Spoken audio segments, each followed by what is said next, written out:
বাংলাদেশ জামাত ইসলামী এই নামটা এখন শুনলে আমাদের মনটা ভরে যায়।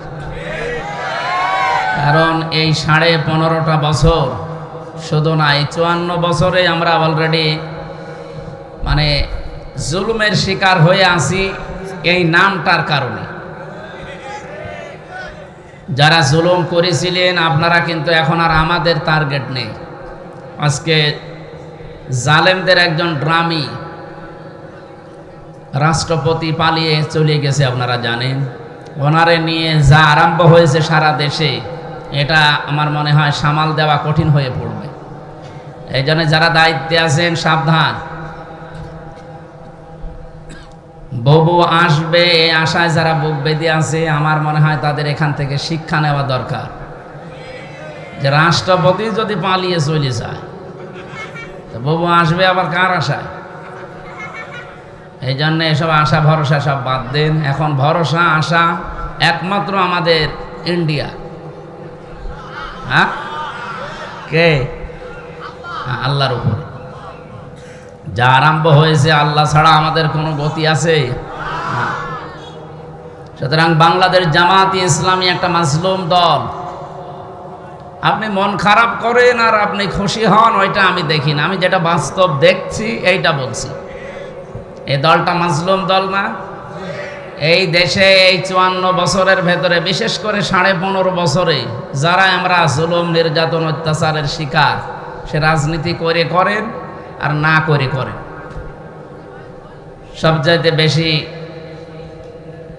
স্টিম রোলার যাদের ওপরে গেছে তারা এই বাংলাদেশ জামাত ইসলামী, ইসলামী ছাত্র শিবির, আর একটা মেয়েদের সংগঠন আছে ইসলামী ছাত্রী সংস্থা, এদের ওপর একটু বেশি হয়ে গেছে। আমি তো কিছুই ছিলাম না, আমি শুধু সাপোর্ট করতাম, তাই আমার উপরে যা গেছে। এই যে আসার পরে আমি স্যারকে বলছিলাম যে আমি এই লোহার চেয়ারে বা কাঠের চেয়ারে বসতে পারি না। ওরা রিমান্ডে আমার মাথার চুল থেকে পায়ের তালু পর্যন্ত 1 ইঞ্চি জায়গা বাকি রাখে না, টর্চার করতে। এই জন্য বসতে পারি না। 10 মিনিট বসলে আমার ব্যথা শুরু হয়ে যাবে।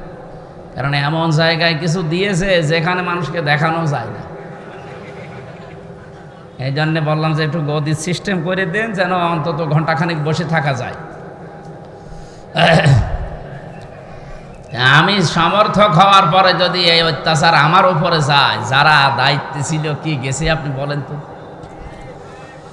আর সেই দলের সর্বোচ্চ 2য় স্থানে যিনি আছেন, আমাদের এই খুলনা বিভাগের গর্ব, সাবেক এমপি, ইসলামিক চিন্তাবিদ, শিক্ষাবিদ, রাজনীতিবিদ, হাজার হাজার ছাত্রের উস্তাদ ছিলেন অধ্যাপক মিয়া গোলাম পরোয়ার। উনি অলরেডি আল্লাহর ঘর কাবায় পৌঁছিয়ে গেছে, আলহামদুলিল্লাহ। উনি এখন আল্লাহর মেহমান, আপনাদের জন্য দোয়া করবে আমি আশা করি। হায়াতে তজ্জেবা সিহাতে কল্লিয়া যেন আল্লাহ তাকে দান করেন। আগামীতে এই মানুষগুলোকে আমরা মাথার উপরে চাই, যাদের জীবনে দুর্নীতি এবং মানুষের টাকা পয়সা আত্মসাৎ করার কোনো রেকর্ড আজ পর্যন্ত নেই। আমার মনে হয় মরণ পর্যন্ত পাওয়া যাবে না ইনশাআল্লাহ। আমার পাশের বিল্ডিংয়ে ছিল লোকটা, 3টা বছর আমি তাকে পেয়েছি কাছে। এখলাস আছে ভেতরে। আপনাদের খুলনার সন্তান বলে বলছি না, আমি নিজে কাছ থেকে দেখেছি। এই জন্য ভেতরে এখলাস পেয়েছি। আর এখলাস যাদের ভেতরে থাকে, যে মানুষগুলো দুনিয়া মালুম বেমালুম ভুলে আখেরাতের চিন্তা নিয়ে ব্যস্ত থাকি, তাদেরকে এমন সূক্ষ্ম সূক্ষ্ম বিষয় আল্লাহ নিজে দান করে যেটা পৃথিবীর অন্য কাউকে আল্লাহ দেয় না। তার ভেতরে আমরা এগুলো পেয়েছি।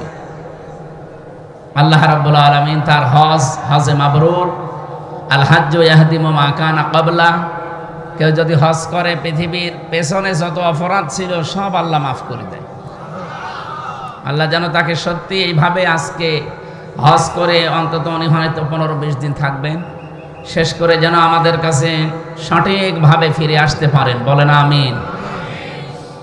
এ মাহফিলে গতকাল যারা কথা বলেছিলেন, ডক্টর মাওলানা হাবিবুর রহমান, প্রধান অতিথি ছিলেন জনাব মোহাম্মদ জহুরুল হক, সভাপতি ছিলেন জনাব আমিনুল ইসলাম সরদার, সুরের জগতে আপনাদেরকে মাতিয়ে রেখেছিলেন যশোরের কৃতি সন্তান বিশিষ্ট সঙ্গে শিল্পী অ্যাডভোকেট রোকনুজ্জামান রোকন ভাই, আরও অনেকে এসেছিলেন। আল্লাহ রাব্বুল আলামিন তাদের হায়াতে তজ্জেবা সিহাতে কল্যাণ দান করুন। এ মাহফিলে উপস্থিত আছেন যার মাধ্যমে অনুষ্ঠানটা নিয়েছিলাম, বিশিষ্ট চিকিৎসাবিদ, আপনাদের খুলনার সন্তান বড় ভাই জনাব ডাক্তার মিজানুর রহমান, আতালাল্লাহু উমরাহু ওয়া বারাকাল্লাহু ফি হায়াতি, বলেন আমিন। অধ্যাপক আব্দুল আলিম সাহেব এখানে উপস্থিত আছেন, আমির বাংলাদেশ জামাতি ইসলামী ফুলতলা উপজেলা শাখা। মাওলানা মুখতার হুসাইন, আমির ডমরিয়া উপজেলা শাখা। জনাব জহুরুল ইসলাম, চেয়ারম্যান 1 নম্বর ধামালিয়া ইউনিয়ন পরিষদের। আল্লাহ তাকে যে দায়িত্ব দিয়েছেন এটা যেন সঠিকভাবে পালন করার তৌফিক দেন। এখানে আমার সাথে আজকে মেহমান হয়ে আপনাদের এলাকায় এসেছেন, পাশের জেলায় বাড়ি যশোর, ইসলামিক চিন্তাবিদ, শিক্ষাবিদ। ওনার যে ডিগ্রি, আমার মনে হয় আমার মাথার উপরে চাপিয়ে দিলে আমি ঘুমিয়ে পড়ব, এত ডিগ্রি নিয়েছে জীবনে। হাজার হাজার ছাত্রের ওস্তাদ প্রফেসর জাহাঙ্গীর হোসেন, দামাত বারকাতুহুমুল আলিয়া, বলেন আমিন। মাকে উনি হারিয়ে ফেলেছেন, আল্লাহ যেন তার মাকে কবরে মাফ করে দেন। বাবাটা এখনো আছে অসুস্থ, শেফায়ে কামেলা আজেলা দান করুন। মাগরিবের পর থেকে যেখানে যারা আপনাদেরকে এতক্ষণ পর্যন্ত জাগিয়ে রেখেছেন, এখন তো রাত প্রায় 10টা বেজে গেছে। আমরা আগামীর মাহফিলগুলো, আজকে গাড়ি নষ্ট হওয়ার কারণে আমি নিজের দোষ নিজের উপরে চাপিয়ে নিলাম। আগামীতে কোনো জায়গায় অনুষ্ঠান হলে ওই যে যশোরে আকিস গ্রুপ করে যেভাবে, ওইভাবে করবেন। এসার পরে বক্তা তুলে দেবেন, রাত 10টা 10:30টায় যেন শেষ হয়ে যায়। আমাদেরও প্রোগ্রাম তাই ছিল, আপনারা লিখেও দিয়েছিলেন রাত 9টায় আমি তো উঠবেন, তো আসলে কপালে নেই। তারপর একটু কষ্ট হচ্ছে, আজকে অনেকক্ষণ এসে বসে আছেন। তো যারা এখানে আলোচনা রেখেছেন, বিশেষ করে প্রধান অতিথির আসনে ছিলেন বাবলু মাস্টার, নাকি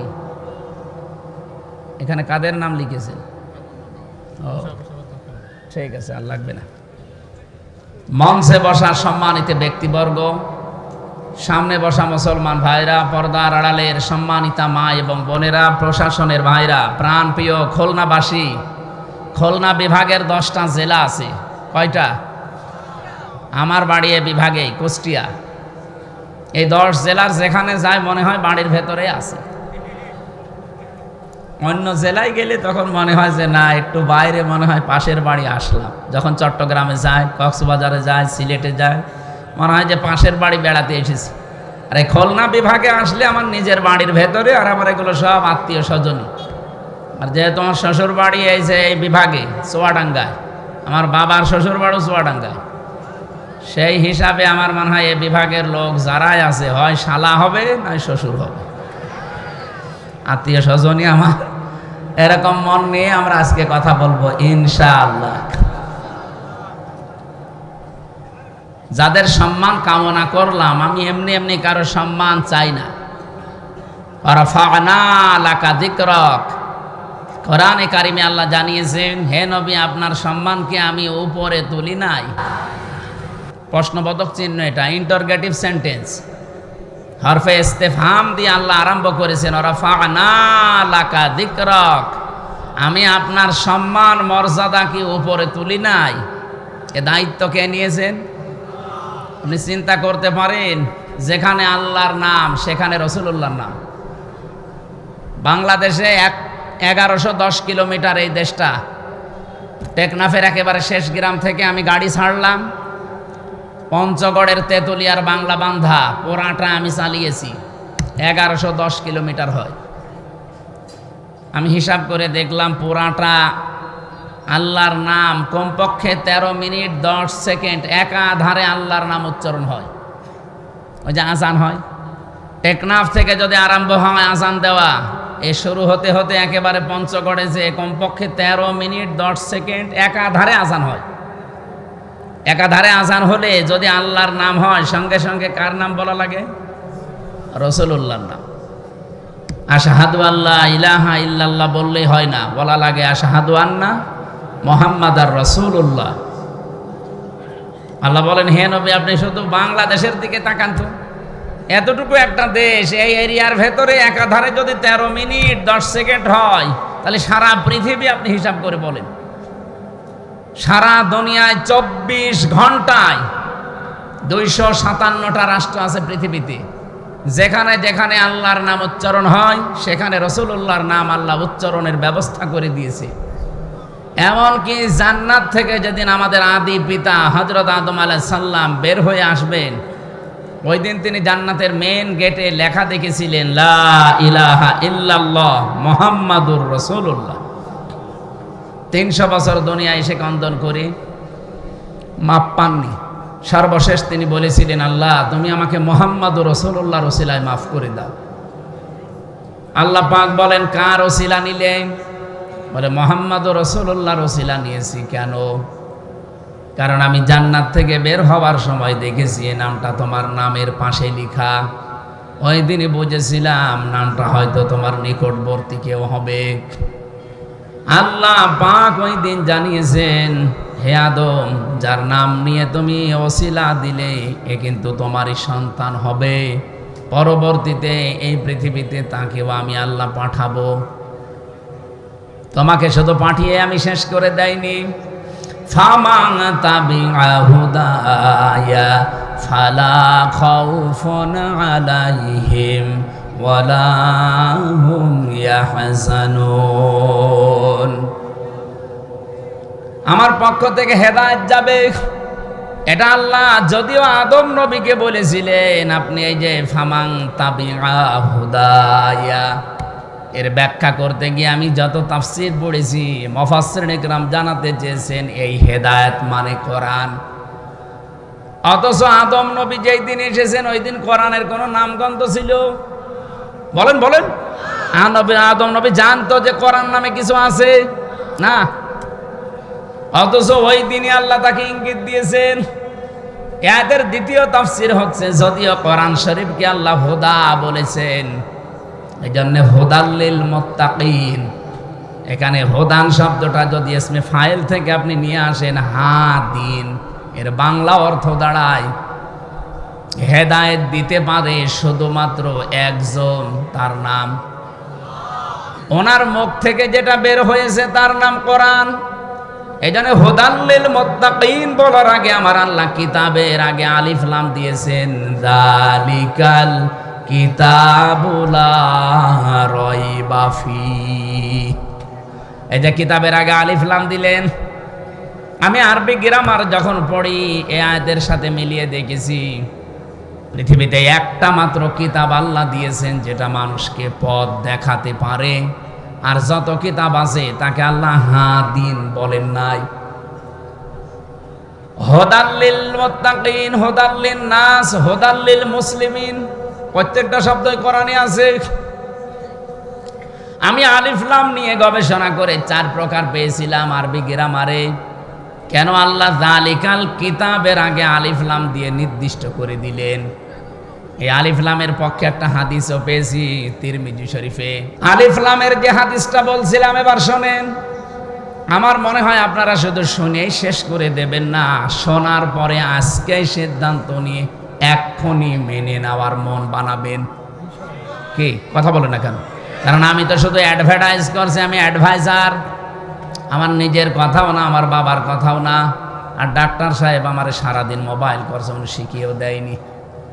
যা শিখিয়েছি, যা শিখেছি সব শিখিয়েছে আমার আল্লাহ। এদের বিপক্ষে যে হাদিসটা বলছি, আমার মনে হয় হাদিসটা বাংলাদেশের মানুষ যদি মানে, আগামীতে কোরআন সংসদে চলে যাবে। নাকি হাদিস বলবো না স্যার? বলবো মানে এটা তো বলা দরকার। খুব ভালো করে শুনবেন। কে কোন দলে আছেন, মতে আছেন, ওইটা ঘন্টা খানিকের জন্য বাদ দিয়ে দেন। মনে করবেন এই হাদিস এখনই নবী আপনার জন্য বলছে। মানিত্তাবাল হুদা, এই যে হাদান শব্দ, হুদা শব্দের ব্যাখ্যা করতে গিয়ে এই হাদিসটা আমি পেয়েছি হযরতে আবু হুরায়রা রাদিয়াল্লাহু তাআলা থেকে বর্ণিত। বিশ্ব নবী জানিয়েছেন, মানিত্তাবাল হুদা বিগাইরিল কোরআন আদাল্লাহুল্লাহ।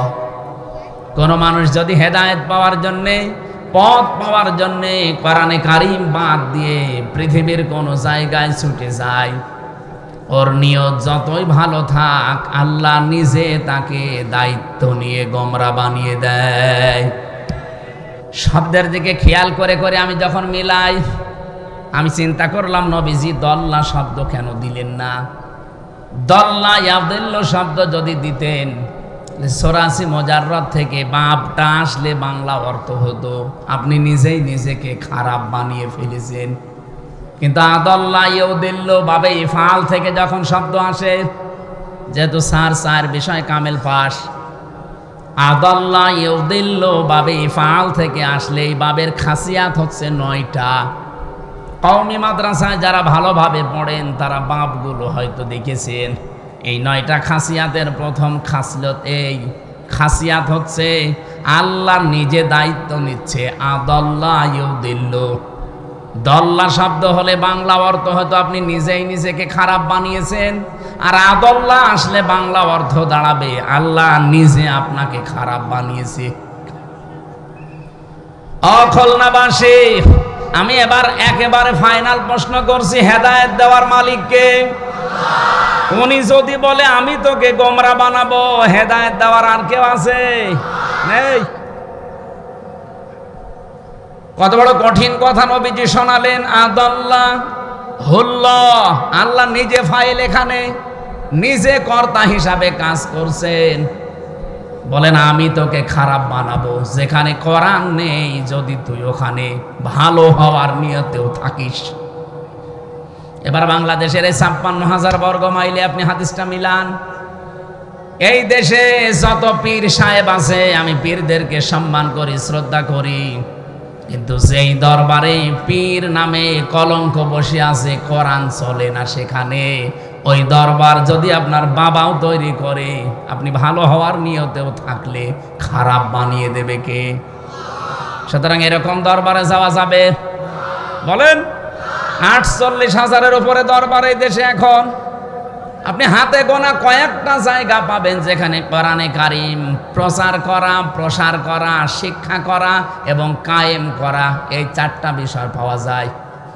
আর বাকি দরবারগুলোতে অধিকাংশর বাপ দাদার নিয়ম দিয়ে চলে। আপনি কি রাগ করলেন?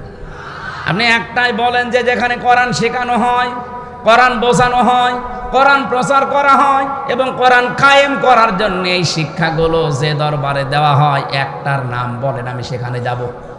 হ্যাঁ, কোরআন শিক্ষা হয়তো আছে, কোরআন বোঝার বিষয় আছে, কোরআনে কারিম প্রচার করারও বিষয় আছে, কিন্তু 4 নাম্বারটা আমি অধিকাংশ দরবারে পাইনি। কয়েকদিন আগে আমি চরমনায় গিয়েছিলাম, সরসিনা গিয়েছিলাম, এর আগে গিয়েছিলাম বায়তুল শরফে চট্টগ্রামে, আর এই তো 8-9 দিন আগে গিয়েছিলাম আটরশি। না, আমি গেছি বোঝার জন্য। এই যে সব জায়গায় কিন্তু কামিল মাদ্রাসা আছে, যে 4টার নাম বললাম, 4 জায়গায় কামিল মাদ্রাসা আছে। 1 থেকে মাস্টার্স পর্যন্ত তারা পড়ায়। হ্যাঁ, কোরআনের শিক্ষা তারা দেয়। কোরআন কি করে বোঝা লাগবে সেই শিক্ষাও সেখানে আছে। কোরআন প্রচার করা লাগবে সেই শিক্ষাও সেখান থেকে পাওয়া যায়। কিন্তু 4 নাম্বার যেটা, এই পৃথিবীতে কোরআন কায়েম করা লাগবে, এই শিক্ষাটা সেখান থেকে দেওয়া হয় না। ওখান থেকে যদি এই শিক্ষাগুলো কেউ দেওয়ার জন্য একটু চেষ্টা করে, তাকে বাদ দিয়ে দেয়। কেউ যদি নেওয়ার চেষ্টা করে, তাকেও সাইদি সাহেবের মতো বের করে দেয়। সাইদি সাহেব তো সরসিনায় পড়তেন, বলে আমরা কোনো রাজনীতিতে নেই। আপনি এই কথা যদি সজ্ঞানে বলেন, আপনি বেঈমান। কারণ নবীজি জীবনে রাজনীতি করেননি। উনি রাজনীতি না করলে রাষ্ট্রপ্রধান হলেন কি করে? আপনি বাঙালিকে হাইকোর্ট দেখান, ভণ্ডামি করার জায়গা পান না। বলেন না, আমার একটা তন্ত্রে মন্ত্রে আছে, আমি একটা আদর্শ নিয়ে আসি। আপনার আদর্শ হওয়া লাগবে রাসূলুল্লাহর আদর্শ। যেই দরবার থেকে কোরআন শেখানো হয়, কোরআন বোঝানো হয়, কোরআন প্রচার করা হয়, কিন্তু সেখানে কোরআন কায়েমের কোনো কথা নেই, সিস্টেম নেই, ওই দরবারে যদি ভালো হওয়ার নিয়েতেও কেউ থাকে, আল্লাহ নিজে দায়িত্ব নিয়ে তাকে গোমরা বানিয়ে দেবে। এখন যদি বলেন কই গোমরা হয় না, তো হয় না মানে আবার কি দেখবেন? ফরিদউদ্দিন মাসউদ একটা গোমরা আলেম না? কথা বলেন না কেন? ওর কি জ্ঞান কম আছে? কোরআনের জ্ঞান বেশ যথেষ্ট আছে, কোরআন প্রচারও করার মাধ্যম জানে, কিন্তু কোরআন কায়েমের আন্দোলনে ছিল না। যারা কায়েম করতো তাদের বিরুদ্ধে সারা জীবন ফতোয়া দিয়েছে। শাহবাগে পর্যন্ত গিয়ে সাইদি সাহেবের ফাঁসি চেয়েছে। কথা বলছেন না কেন? আরে ভাই, সাইদি সাহেব একদিকে প্রচারক ছিলেন আর একদিকে কোরআন কায়েমের কর্মী ছিলেন। এই কথা জানার পরে কেউ যদি তাকে বের করে দেয়, গালাগালি করে, আমার রিমান্ডে 10 দিন একাধারে ওনারে মনে হয় 200 বার গালি দিয়েছে। আমারে গালি দিয়েছে হয়তো 50 বার, আর ওনার নাম ধরে গালি দিয়েছে 200 বার। যে উনি তো এত ভালো মানুষ, কোন কারণে উনি এই রাজনীতিতে আসলো? আমার মনে হয় নবীজি যদি এখন বেঁচে থাকতো, ওই শয়তান অফিসার গুলো ও নবীজিকে ওই কথা বলতো। এর ভেতরে আপনার খুলনার এক অফিসার ছিল, যে কি বলে, ফুলতলার শেখ ইমরান হোসেন, ওই যে আকরাম চেয়ারম্যানের ছেলে। আর কি বলা লাগবে? অনেক মাঝে মাঝে বলতো যে সাইদি সাহেব ভালো মানুষ, ঠিক আছে, তো উনি রাজনীতি করবে কেন? কেন আপনার সমস্যা কি? রাজনীতি করবে সালমান এফ রহমানের মতো দরবেশ, আর 36,000 কোটি টাকা চুরি করবে। ঠিকই বলেছে এই লোকটা, যে মেরে খাওয়ার জন্যই তো রাজনীতি ওরা করে। ইসলাম বাদ দিয়ে যারা রাজনীতি করে ওদের মেরে খাওয়া ছাড়া কি কোন ধান্দা আছে বলেন আপনি? আর যারা ইসলাম দিয়ে রাজনীতি করেছে আপনি দেখান। মাওলানা মতিয়ার রহমান নিজামী এমপি ছিলেন, মন্ত্রী ছিলেন, মন্ত্রণালয় চালানোর পরে 36 টাকা ফেরত দিয়েছে রাষ্ট্রকে। পৃথিবীর ইতিহাস এটা। এর চাইতে আর কি দেখানো লাগবে বাংলাদেশকে বলেন? এর বড় মানুষ বলে না আমরা আরো চাই, তাই আরো চাই, জায়গা মতো দেন, সব যা চাচ্ছেন তাই পাবেন। আপনারা আরো চান, পাঠাবেন আপনি সালমান এফ রহমানের মতন বড় চোর। ওর মাথার চুল থেকে পায়ের স্যান্ডেল পর্যন্ত সাদা, আমার মনে হয় ভেতরেও সাদা। আমি ভেতরটা জানি না, আমার মনে হয় ও সাদা, কিন্তু ওর যে অন্তর পুরাটা কালো। কথা বলেন না কেন? আমার মাথায় দড়ি দিয়ে, পেছনে হ্যান্ডকাপ দিয়ে, মাথায় কালো টুপি লাগিয়ে, পায়ে ডান্ডা বেড়ি লাগিয়ে, বুকের ওপরে ওই যে সেই জ্যাকেট পরিয়ে, মাথার ওপরে ওই যে কি টুপি দেয়, ওইটা দিয়ে যখন আমারে আদালতে নিয়ে যেত, আমি নিজে দেখেছি এই লোকটা আমার দিকে তাকিয়ে টিপ্পনি কাটছে। এই সালমান এফ রহমান, এই দরবেশ বাবা। আমি বের হওয়ার পরে এজলাস থেকে ও দেখলাম ওই খাস কামরায় ঢুকে ওই যে ম্যাজিস্ট্রেট ছিল, জজ ছিল, তারে কি যেন বলে দিল। আমার মনে হয় এই কথাই বলেছে যে মাওলানা মামুনুল হক, এ মুফতি আমির হামজা, মাওলানা শাকাওয়াত হোসেন রাজি, এরা যেন বের না হয়। এই জন্য মামলাটা 30 বার তুলেছে সিএমএম কোর্ট, জজ কোর্ট, হাইকোর্টে, না একদিনও জামিন দেয়নি। অথচ এই মামলা আগস্টের 5 তারিখের পরে শুধু তুলতে দেরি, জামিন না খারিজ করে দিয়েছে। তো জিনিস তো সবই একই ছিল, খালি হাত আগে বাঁধা ছিল, এখন একটু হাত খোলা আছে। আমরা দেখতে পাচ্ছি এখনো অনেকের হাত খোলা না। এই জন্য এটিএম আজহার সাহেবের রায় আজকে 27 তারিখ পর্যন্ত আবার পেছিয়ে গেল। এর পেছনে যারা হাত বেঁধে রেখেছেন, এই হাতগুলো আমরা চাই আবু সাইদের মতো এভাবে খুলে দেওয়া লাগবে। এটা হবে তখন আগামীতে যখন এই কোরআনটা সংসদে যাবে, যারা দায়িত্বে থাকবে সবার হাত থাকবে খোলা। কথা বলেন না কেন? হাত বাঁধা থাকলে কি হয়? হাত বাঁধা থাকলে কি হয় আমি তো দেখলাম এই 3 বছর, আর হাত খোলা থাকলে কি হয় এই 1 বছরে টের পেলাম। এই জন্য আমরা চাই আগামীতে যারা আসবে, এখনো যারা আছে এদের হাত অনেকের বাঁধা। কি কথা বলছেন? প্রতিবেশী নামে একটা কলঙ্ক পেয়েছি আমরা, তামাম দুনিয়ার নিকৃষ্ট একটা প্রতিবেশী আমরা পেয়েছি। এই শয়তানদের সাথে যারা আলোচনা করে তাদেরকে ওরা মুক্ত করে দেয়। দেখেন ফাঁসির আসামি পর্যন্ত, মার্ডার মামলার আসামি সব বেরিয়ে চলে আসছে। আর একটা মাজলুম মানুষ এটিএম আজহারুল ইসলাম, তার যে সাক্ষী, এটা পৃথিবীর 8ম আশ্চর্য জিনিস, কারণ 6 কিলোমিটার দূর থেকে সাক্ষী দিয়েছে। আমার মনে হয় ওর চোখে শকুনের চোখ লাগানো ছিল, তাও তো সম্ভব না। কি আশ্চর্য সাক্ষী! আর সাক্ষীগুলো যে বানানো মিথ্যা, এটা তো আমি নিজে ভিকটিম। কারণ আমার যে 4 জন সাক্ষী, আমার মামলা ছিল আমি আনসারুল্লাহ বাংলা টিমের প্রধান, অথচ সাতাশে কি আমি জানি না। এরপরে ওরা কিন্তু মিথ্যা সাক্ষী জোগাড় করেছিল কুষ্টিয়া 4 জনকে। আমার মামলার যেদিন আমার রায় হবে ওই দিন ঠিক ওই 4 জনকে নিয়ে এসেছে। আমি ওনাদেরকে জীবনে ওই দিন প্রথম দেখলাম। বললাম যে ভাই আপনি কোনোদিন আমার দেখেছেন? বলছেন না। আমার নাম শুনেছেন? বলছে হ্যাঁ শুনেছি। নাম শুনি আপনি সাক্ষী দিয়ে দিলেন যে আমি বাংলা টিমের প্রধান ছিলাম, তার সারা বাংলাদেশে। আপনি কি বাংলা টিম কিছু বোঝেন? বলছে না। না মানে আপনি কিছু বোঝেন না, আমার চেনেন না, আর আপনি সাক্ষী দিতে চলে এসেছেন? বলছে আমার যা যা বলেছে আমি তাই তাই করেছি। এই ছিল দেশের অবস্থা। এটি মাযহারুল ইসলামেরও এই অবস্থাই, কিন্তু বাঙালিকে বারবার হাইকোর্ট দেখাচ্ছে। যারা দায়িত্বে আছেন আমরা জানি পেছনে কারা রাঘব বোয়াল আছে।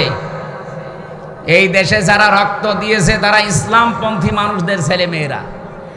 এক কথা বলেন না কেন? সুতরাং আগামীতে আর কোনো হাইকোর্ট আমরা দেখতে চাই না।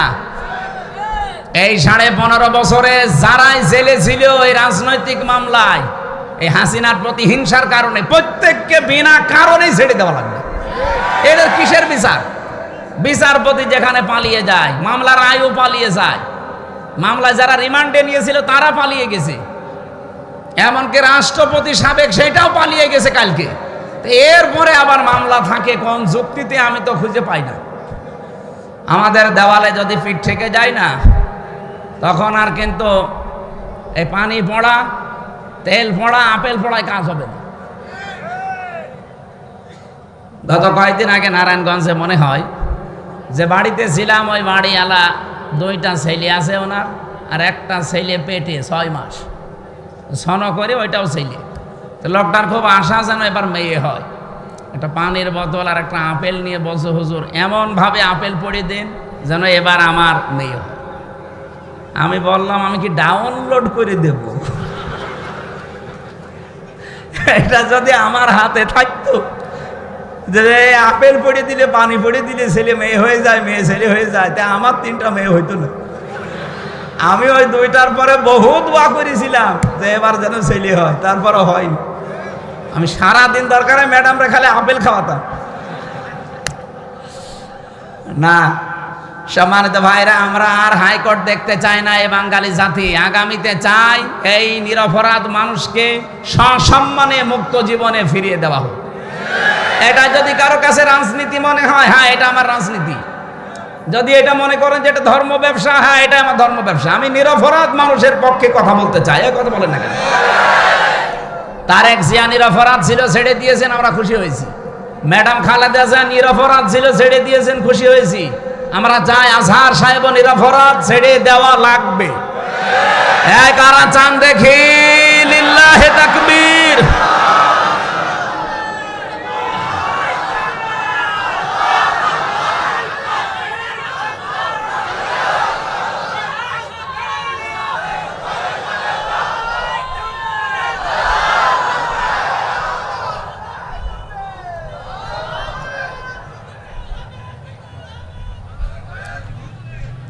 আল্লাহ রাব্বুল আলামিন বলেন ইন্নাল্লাযীনা ইউযুনাল্লাহা ওয়া রাসূলাহু লা'আনাহুমুল্লাহু ফিদ দুনিয়া ওয়াল আখিরাহ ওয়া আ'আদ্দা লাহুম আযাবাম মুহিনা।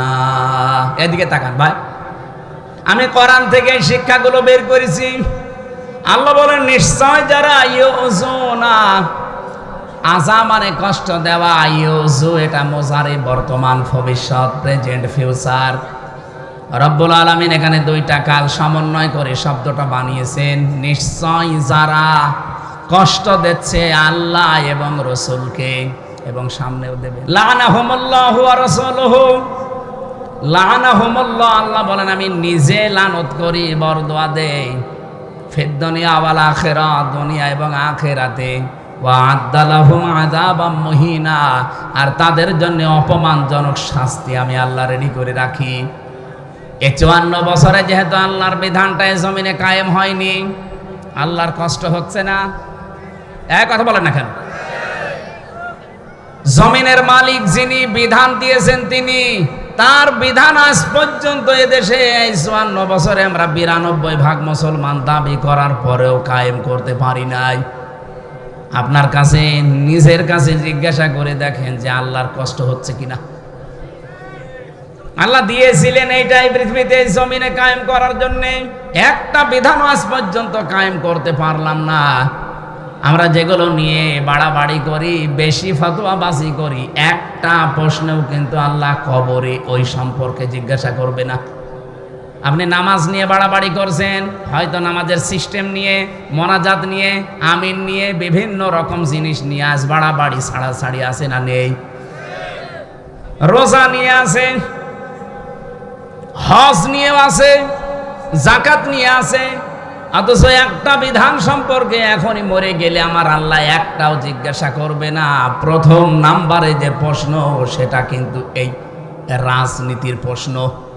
যারা কোরআনের কথা শুনলে রাজনীতি মনে করেন যে হ্যাঁ এটা রাজনীতি হচ্ছে, হ্যাঁ আপনি শোনেন, এখনই মরে যান। মার রব্বুকা, তোমার রবকে। আপনি যদি বলেও ফেলতে পারেন যে রব্বি আল্লাহ, আমার রব আল্লাহ, সঙ্গে সঙ্গে ফেরেশতা জিজ্ঞাসা করবে রব মানে কি জানো? আমি পড়া কোরআন শরীফে রবের 19টা অর্থ পেয়েছি, সামারাইজ করে 5টা বানিয়েছি। তাফসির থেকে আমি নিজে বানাইনি, তাফসিরে ফি জিলালিল কোরআনে আছে, সাজ্জাদ কুতুব দিয়েছেন। রব শব্দের প্রধান অর্থ হচ্ছে রব মানে সৃষ্টিকর্তা। যা কিছু সৃষ্টি সব প্রথমে করেন কে? বলেন বলেন। এই যে আসমান আর জমিন, এটাকে আল্লাহ কাউকে দেখে দেখে বানিয়েছেন না। এটা যা বানিয়েছেন ওনার নিজের জ্ঞানে, নিজের আয়ত্তে, নিজের পরিকল্পনায়, কোনো রকমের নমুনা ছাড়া, কোনো রকমের মডেল ছাড়া, ওনার মন যা বলেছে সেভাবে বানিয়েছে।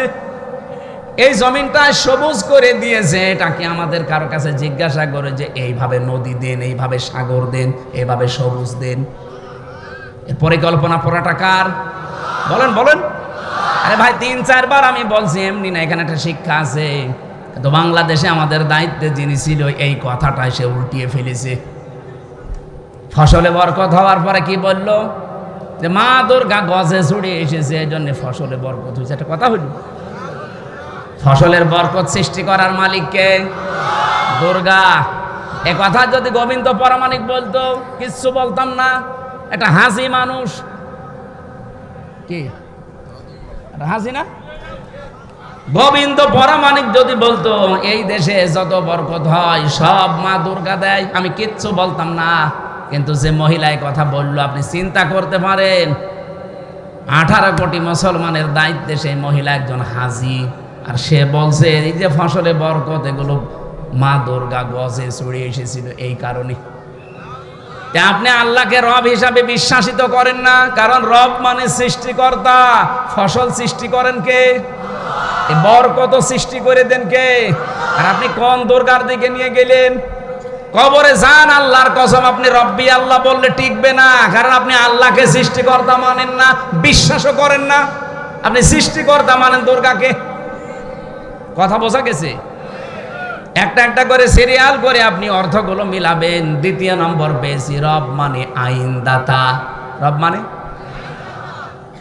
এটা কি নামাজ রোজার প্রশ্ন? বলেন বলেন। আপনি চিন্তা করে দেখেছেন কবরের প্রথম প্রশ্ন রাজনৈতিক প্রশ্ন, যে তোমার রবকে যেই জিজ্ঞাসা করার পরে আপনি জবাব দিতে যাবেন, সঙ্গে সঙ্গে কিন্তু এই জবাবটা ফেরেশতারা বলবে যে রব মানে আইনদাতা। তোমার যে দেশ, এই দেশে আল্লাহর কোন আইন চলতো একটু বলো। 2-1টা আইন যদি হাংসিক একটু চলেও, নারী কমিশনের নাম নিয়ে শয়তানরা আরো সব পাল্টিয়ে দিয়েছে।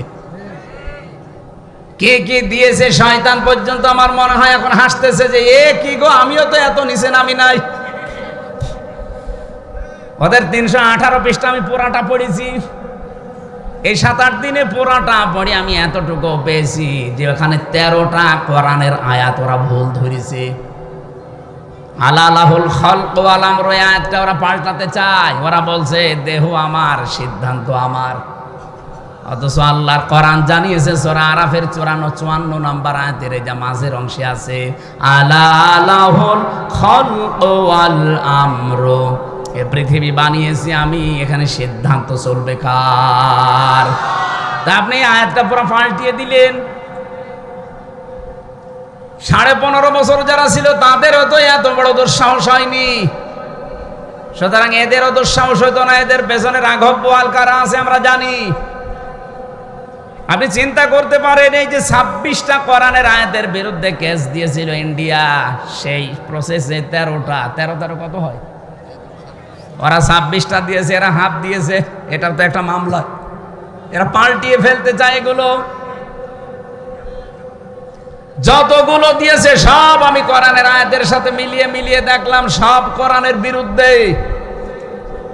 এই জন্য রব হিসাবে আপনি যদি বলে ফেলেন যে আমার রব আল্লাহ ছিল, আল্লাহর ফেরেশতারা মানবে না, বলবে কি বললি? একটা আইন তোর দেশে ছিল না, আর কি করে বলিস আমার রব আল্লাহ? 2 নম্বরের প্রশ্নটাও রাজনৈতিক। অমা দিন ওকা, তোমার দিন কি, জীবন ব্যবস্থা কি? দিন মানে শুধুমাত্র ধর্ম না, দিনেরও 17টা অর্থ আছে। আমি আর এই কিতাবের ভেতরে আমি লিখে রেখেছি দিনের 10টা অর্থ প্রধান। একটাও আমাদের সাথে কবরে গেছে, মিলছে না। আর আপনি কথা শুনলে শুধু রাজনীতির গন্ধ খোঁজেন, যেদিন ধরা খাবেন ওই দিন আমার কথা মনে হবে। বলছে ঠিক। 3 নাম্বারটাও রাজনৈতিক প্রশ্ন। অমান হাজার রজুল, এই লোকটা কে ছিল? আপনি যদি বলেন ও হাজা নবিয়ুনা মুহাম্মাদুর রাসূলুল্লাহ, ইনি আমাদের নবী মুহাম্মাদুর রাসূলুল্লাহ, এবার ওনার জীবনটা আল্লাহর ফেরেশতারা সামনে নিয়ে আসবে। ওনার 1 থেকে 63 বছরের ভেতরে অন্তত 40 থেকে 63, এই 23 বছর মাস্ট বি আপনাকে মানাই লাগবে। কি কথা বলছেন না কেন? যারা আলেম ওলামা আছে বলেন তো, 1 থেকে 40 বছর পর্যন্ত যদি আপনি রসুলকে না মানেন কোনো অসুবিধা নেই, কিন্তু 40 থেকে 63 যেই দিন উনি নবী হয়েছিলেন ওই দিন থেকে মৃত্যুর আগ পর্যন্ত এই 23 বছর 1 সেকেন্ডও বাদ দিতে পারবেন না। অনেকে বলো হুজুর আমরা 13 বছর মানি, খালি মায়ের খেয়েছে আমরা খাবো, কিন্তু বাকি যে 10 বছর উনি মায়ের দিয়েছে এইটার ভেতরে আমরা নেই, এটা রাজনীতি। কেন 13 বছর মায়ের খেয়েছে রাজনীতি মনে হয় না, আর 10 বছর মায়ের দিয়েছে রাজনীতি মনে হয়? আমার মনে হয় এই পাগলগুলোকে পাবনা ছাড়া আর কোনো জায়গায় পাঠানো যাবে না। আমার ভাইরা, আপনি রাজনীতির গন্ধ যাই খোঁজেন না কেন, 3টা প্রশ্নই কিন্তু রাজনৈতিক। আইনদাতা, এই মা দিন ও কায়ের বাস্তব অর্থ হচ্ছে তোমার জীবন ব্যবস্থা কি ছিল। 3 নম্বরে যে প্রশ্নটা রসুলকে দেখিয়ে করা হবে, এর বাংলা অর্থ হচ্ছে তোমার নেতা, তোমার আদর্শ কে ছিল। একটা আমাদের এই প্রশ্নের জবাবগুলো ঠিক নেই।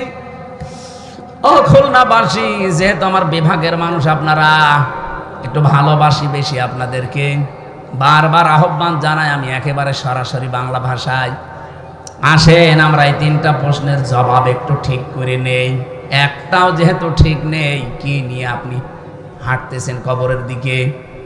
ফাইনা তাযহাবুনা ইন হুয়া ইল্লা যিকরুল লিল আলামিন, কোন দিকে যান? ফিরে আসেন আল্লাহর এই জিকির কোরআনের দিকে। আসা যাবে না? হ্যাঁ বলেন, আসা যাবে না? যে কথা তুললাম এই জায়গা থেকে, বাংলাদেশের যে দরবারে যাবেন আমি নিষেধ করি না, কিন্তু যে দরবারে কোরআন নেই, কোরআনের কর্মসূচি নেই, ওই দরবারে গেলে আপনাকে খারাপ বানিয়ে দেবে আল্লাহ নিজে। এর প্রমাণ হচ্ছে কুষ্টিয়ার লালনের মাজার, ওটাও একটা দরবার। এই খুলনা বাগেরহাট যশোর থেকে কত মানুষ যাচ্ছে তো ভালো হওয়ার নিয়তে যায়, কিন্তু ভালো হওয়ার পরিবর্তে ওখানে আরো মানুষ খারাপ হয়।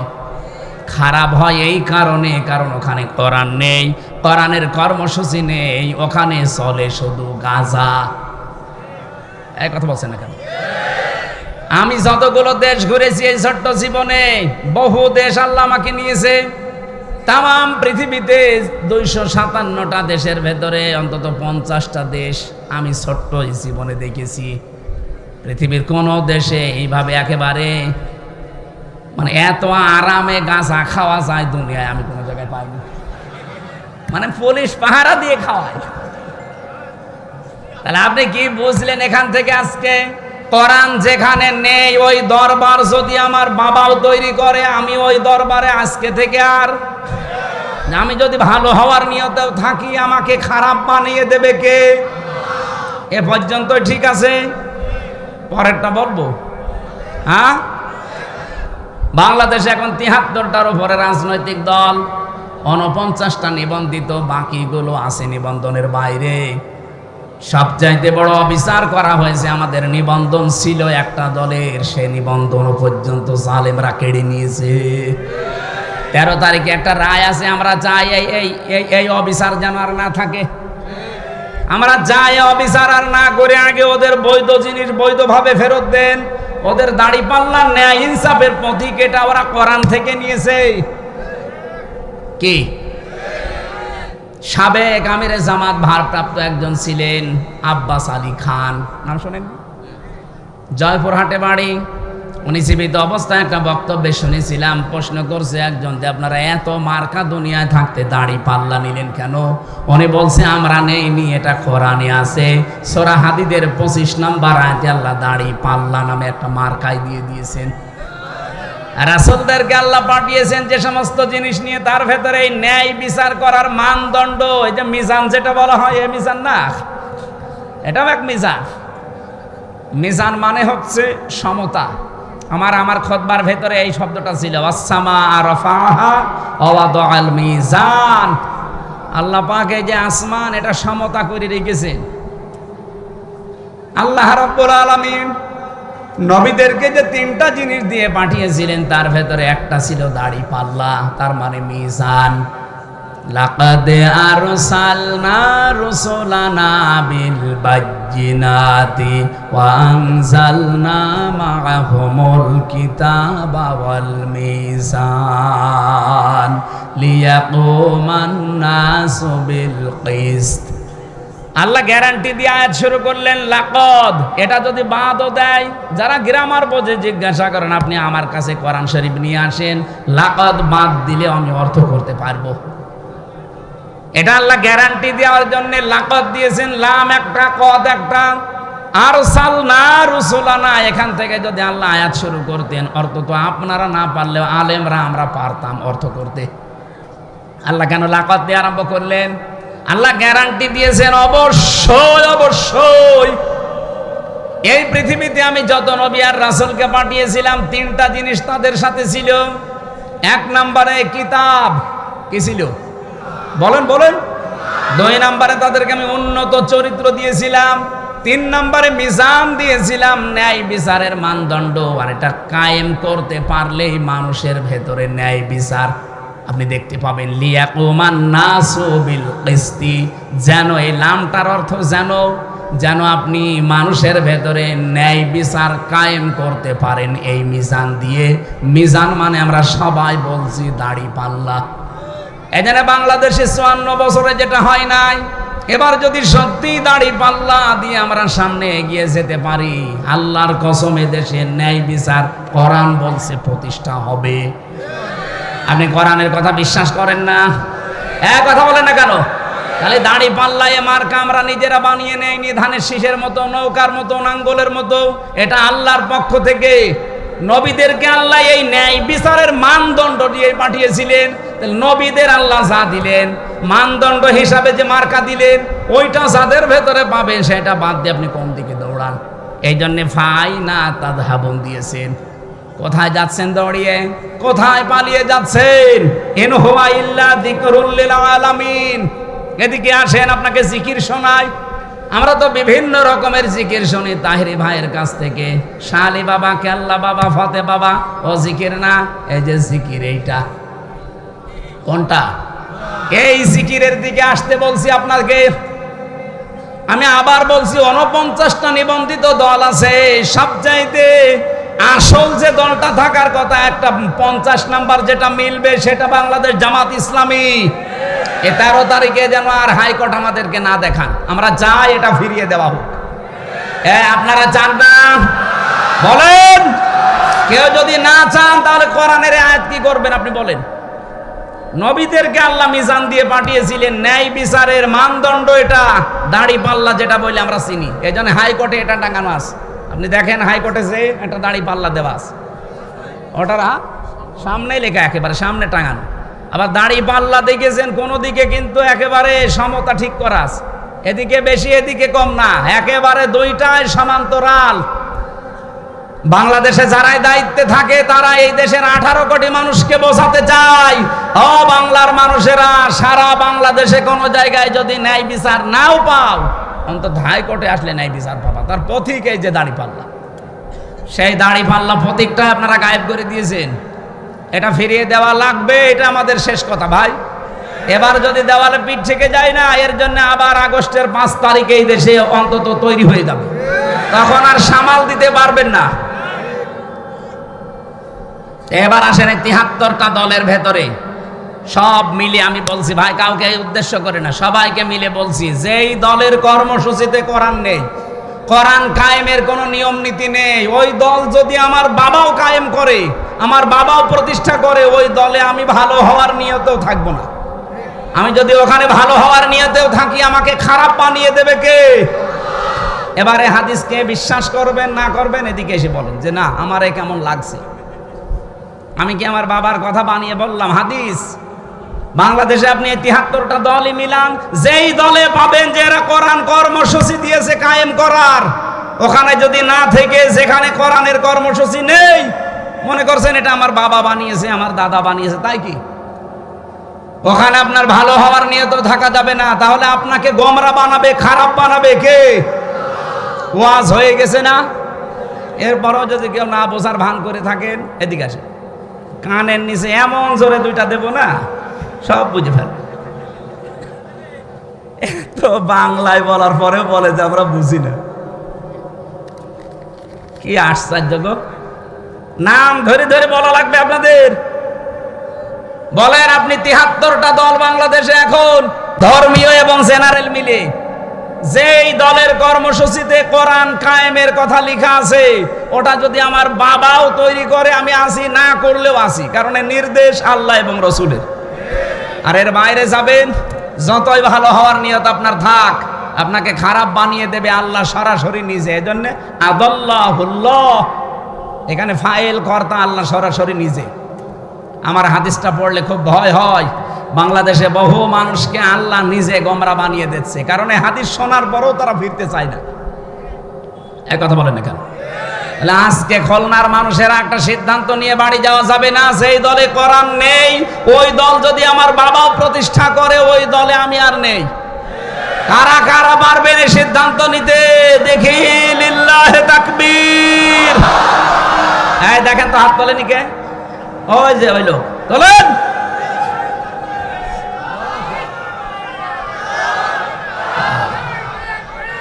তাকবীর আর লাগবে না ভাই, তাকবীর লাগবে না, মাহফিল হয়ে গেছে। এরপরে যদি বলেন হুজুর না আপনি কথা বলেন, আমি কি কথা বলবো, মাহফিল তো শেষ। এইটা মেনে নিলে সামনে আপনি মাওলানা মতিউর রহমান নিজামের মতো মানুষ দেখতে পাবেন। এইটা মেনে নিলে অধ্যাপক মিয়া গোলাম পরওয়ারের মতো মানুষ দেখতে পাবেন, যাদের 4 আনা দুর্নীতি এই 5 বছরের ভেতরে পাওয়া যায়নি। আর এগুলো বাদ দিয়ে দেখেন, আরে ভাই আমি বাংলায় বলছি, আপনার মন খারাপ হোক আর খুশি হোক ওটা আমার দেখার দরকার নেই, যেটা পেয়েছি সেটা বলছি। 5 বছরে লোক বাড়ি বানায় 620টা। কয়েকদিন আগে আমি মালয়েশিয়া ছিলাম, ড্রাইভারের বাড়ি 12টা না, এই 620টা। আপনি চিন্তা করেন স্যার, আমি ওই যে হোটেলে যেয়ে উঠলাম, নিচে একটু নেমেছি, একটু চা মা খাবো বলি, ও আল্লাহ, নিচে নেমে দেখে 2 শয়তান বসে চা খাচ্ছে। কি গো হুজুর, আমরা আগেই পালিয়েছি। আপনি আগেই পালালেন কেন? আপনার না 620টা বাড়ি, ওই চট্টগ্রামে বাড়ি ওইটা। আপনি তো আমার মনে হয় এই 9 মাস যদি থাকতো আরো 200 বাড়ি বানাতো। আপনাদের অধ্যাপক মিয়া গোলাম পরওয়ার সাহেবের বাড়ি বাংলাদেশে কয়টা? 1 বাড়ি থাকার সময় পায় না। আর ওই শয়তানরা 620টা বাড়ি বানিয়েছে গো আল্লাহ। একে জিবরাইলের সাথে লাইন ছিল এদের। আগামীতে এরকম সুযোগ আর কেউ যেন না পায়। অনেকে এই সুযোগ নেওয়ার জন্য বিভিন্ন রকমের ধান্দা খুলতেছে। তারা কিচ্ছু চায় না। কি চান? নির্বাচন চাই। আরে ভাই, নির্বাচন তো আমরাও চাই। সংস্কার না করলে নির্বাচন দিলে ওই আগে যা ছিল দিনের ভোট রাতে, ওইটাই হবে আবার। আর ওইটা হলে কি হবে? আমি যে আয়াত পড়েছিলাম এইটা হবে। কি হবে? রাফা'না লাকা যিকরাক, এর পরের আয়াতে আছে, ভালো করে শুনবেন, আশার একটা সঞ্চার পাবেন। নাকি বলবো না? ফাইন্না মা'আল উসরি ইসরা, ইন্না মা'আল উসরি ইসরা।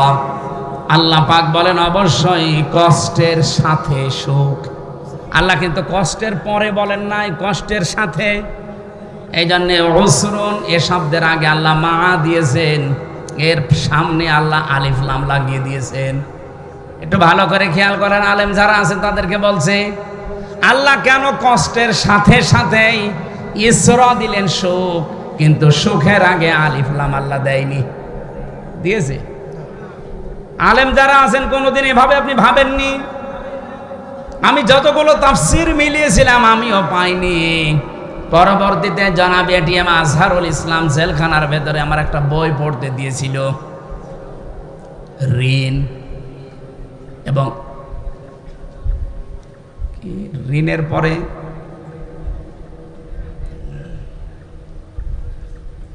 শব্দটা আমার মনে আসছে না, এরকম একটা বই ওনাটা পড়লাম, পড়ে এই বিষয়টা ওই দিন আমি ক্লিয়ার হয়েছি। আল্লাহ রাব্বুল আলামিন এখানে মা দেওয়ার আগে কেন আলিফ লাম দিয়েছেন? মার পরে পরে আলিফ লাম দিয়ে কষ্টটাকে আল্লাহ মারেফা নির্দিষ্ট করে দিলেন।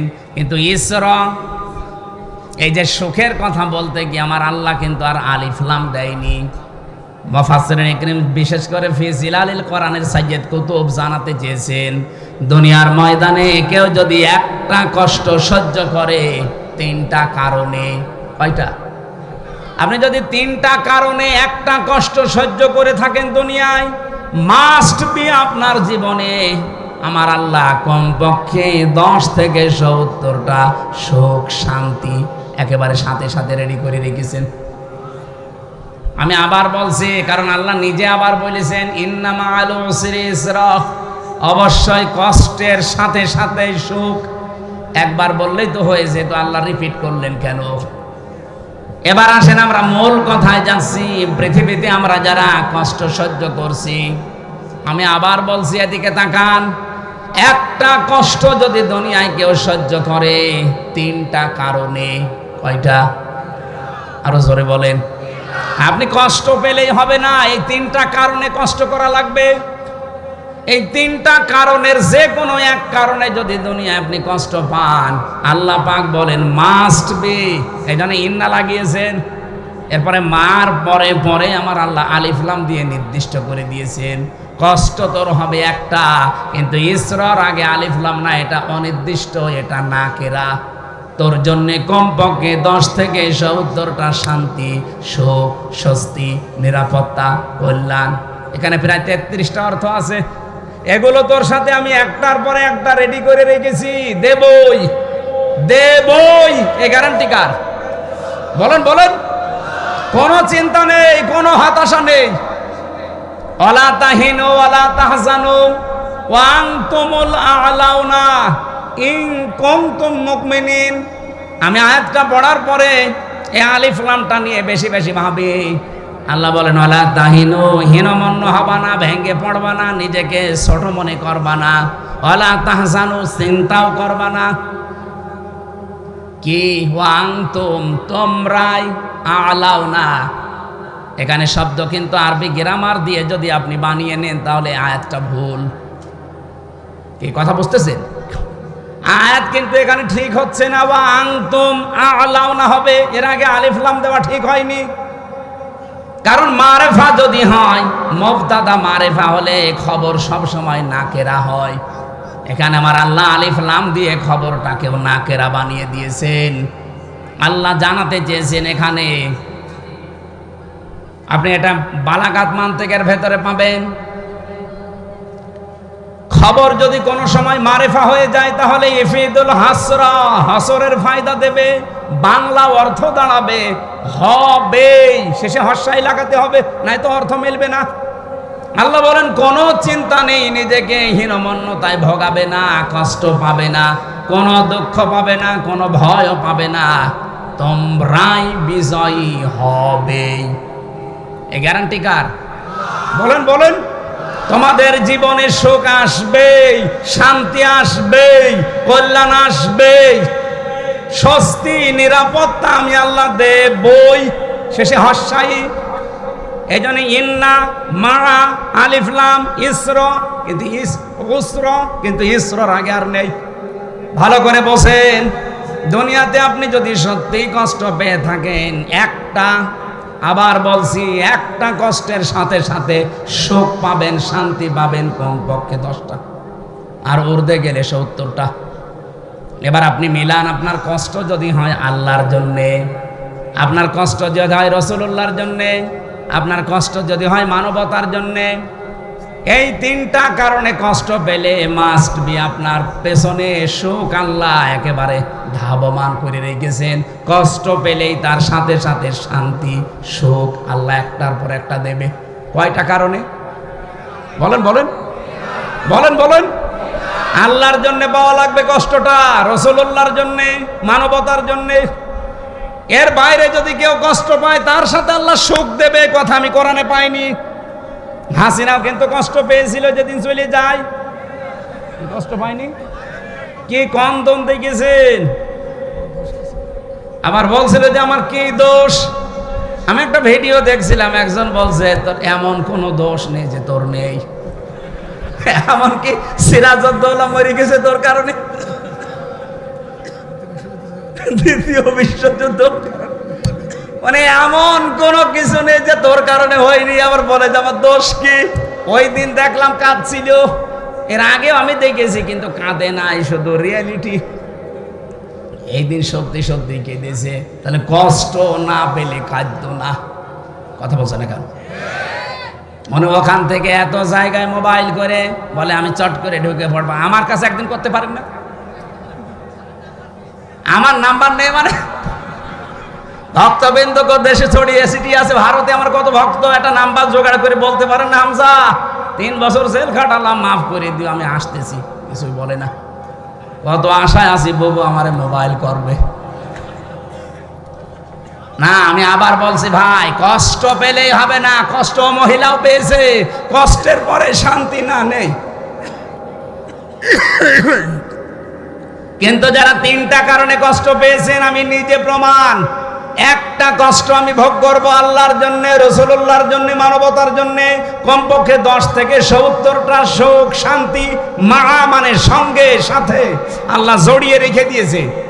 আমি যা কষ্ট পেয়েছি এক একটা যদি কষ্টের জন্য 70টা শান্তি আমার আল্লাহকে দেয়, এই দুনিয়াতে যদি 10 থেকে 70 টাকার সুখ আল্লাহ আমাকে দেয়, বলেন কত সুখ শান্তি পেতে এখনো বাকি আছে।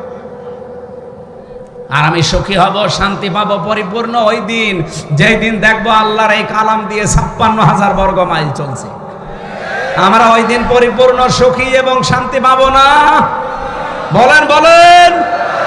সুতরাং আমরা তো চাই এইটা কায়েম হোক। আর এটা কায়েম হবে কি করে? বাংলাদেশে 300 এমপি সামনে দাঁড়াবে, 151 জন মানুষ যদি কোরআন বুকে নিয়ে সামনে এবার সংসদে ঢুকতে পারে, ওরা সংসদের প্রথম অধিবেশনে বলবে মাননীয় স্পিকার আমরা নামাজের বিল চাই, বলবে না? এক কথা বলেন, বলবে না? যদি না বলে তারা ভোট দেবেন না। যদি অধ্যাপক মিয়া গোলাম পরওয়ার সাহেব বলে যে না আমি এর ভেতরে নেই, ওনারা ভোট দেবেন না। উনি এই কথা বলা লাগবে, কারণ আল্লাহর নির্দেশ, আল্লাযীনা ইম্মাক্কান্নাহুম ফিল আরদি আকামুস সালাহ, যারা রাষ্ট্রীয় ক্ষমতায় যাবে তাদের প্রথম নামাজের বিল আনা লাগবে। এ নির্দেশ কার? কথা বলেন। প্রথম দিনে যদি বলেন স্পিকার যে হাত তোলেন কারা নামাজের বিল চান, এই 300 এমপির ভেতরে যদি 151 জন হাত তোলে, তার ভেতরে পরওয়ার সাহেবও একজন। কথা বলছেন না কেন? ওই দিন নামাজের বিল কায়েম হয়ে যাবে। 18 কোটি মানুষ ওর পরের দিন থেকে নামাজ আরম্ভ করবে। আপনি হয়তো পরওয়ার সাহেবকে ভোট দিয়েছিলেন মাত্র একটা, ওর পর দিন থেকে 18 কোটি মানুষ নামাজ পড়লে যা সওয়াব হয়, প্রতিদিন ওই সওয়াব আপনার আমল নামায় আল্লাহ লিখতেই থাকবে। যদি কারো বিশ্বাস না হয়, সূরা নিসা 5 নাম্বার পারা 10 নাম্বার পৃষ্ঠার 12 নাম্বার লাইনের 85 নাম্বার আয়াত আপনি নিয়ে আসেন, কোন তাফসীর নিয়ে আসবেন? মাইয়াশফা শাফাআতান হাসানাতান ইয়াকুল্লাহু নাসিবুম মিনহা। কোন মানুষ যদি ভালো কাজে সুপারিশ করে, সাহায্য করে, রায় দেয়, ভোট দেয়, সিদ্ধান্ত জানায়, সহযোগিতা করে, ও ভালো কাজ করে যা পাবে আপনি শুধু রায় দিয়ে তাই পাবেন। আমি তো আর বানিয়ে বলছি না, দেখে দেখে বলছি। অন্য কাউকে আপনি দেন, এই যে খুলনায় একজন ছিল না কি যেন হিন্দু, নারায়ণ চন্দ্র, ওনারে যদি দেন, উনি তো কোরআন বুকে নিয়ে বলবে মাননীয় স্পিকার, বলবে ডুমুরিয়ায়। এর পাশের থানায়ও ছিল আর একজন, কি যেন সাধন, কি একটা হিন্দু মন্ত্রী ছিল মনিরামপুরে, স্বপন ভট্টাচার্য। এনারা কোরআন বুকে নিয়েছে বলবে, বলেন। এখন যদি বলেন না স্বপন না, এই নারায়ণ না, আরো অনেক কিছু আছে তাদের দেব। তারা যদি হ্যাঁ বলে যে আমি কোরআন বুকে নিয়ে প্রবেশ করি, নামাজের বিলান আপনি তাকে দেবেন। কিন্তু মুনাফিকি করবে যে, এটা আমরা 54 বছরে অনেকের জীবনে দেখেছি। কি দেখি নাই? অনেক মানুষ এই 54 বছরে কথা দিয়ে কথা রাখে নাই। নাকি আমি বানিয়ে বললাম? এই যারা কথা দিয়ে কথা রাখে না, এরকম মানুষই সংস্কার ছাড়া নির্বাচন চায়। যারা কথা দিয়ে কথা রাখতে পারবে না, তারাই দেখবেন সংস্কার ছাড়া নির্বাচন চায়। আমি জানি তো আপনি রাখতে পারবেন না, ভেতরে তো আপনাদের সাথে আমি ছিলাম। বহু মানুষ এরকম খালি এই ব্যবসা বাণিজ্য করার জন্য এই দলে নাম লিখিয়েছে। ওর আসল কাজই শুধু এইটা, তাছাড়া কোনো কর্মজীবন নেই। এ স্যারের একটা কর্মজীবন আছে আলাদা। উনি যদি এখন রাজনীতি করে, উনি মেরে খাবে না। কিন্তু আপনার কি কর্মজীবন? কি আপনার কিচ্ছু নেই। কর্মজীবন কি? ছেলে রাজনীতি করে। এই একটা কথা হইল।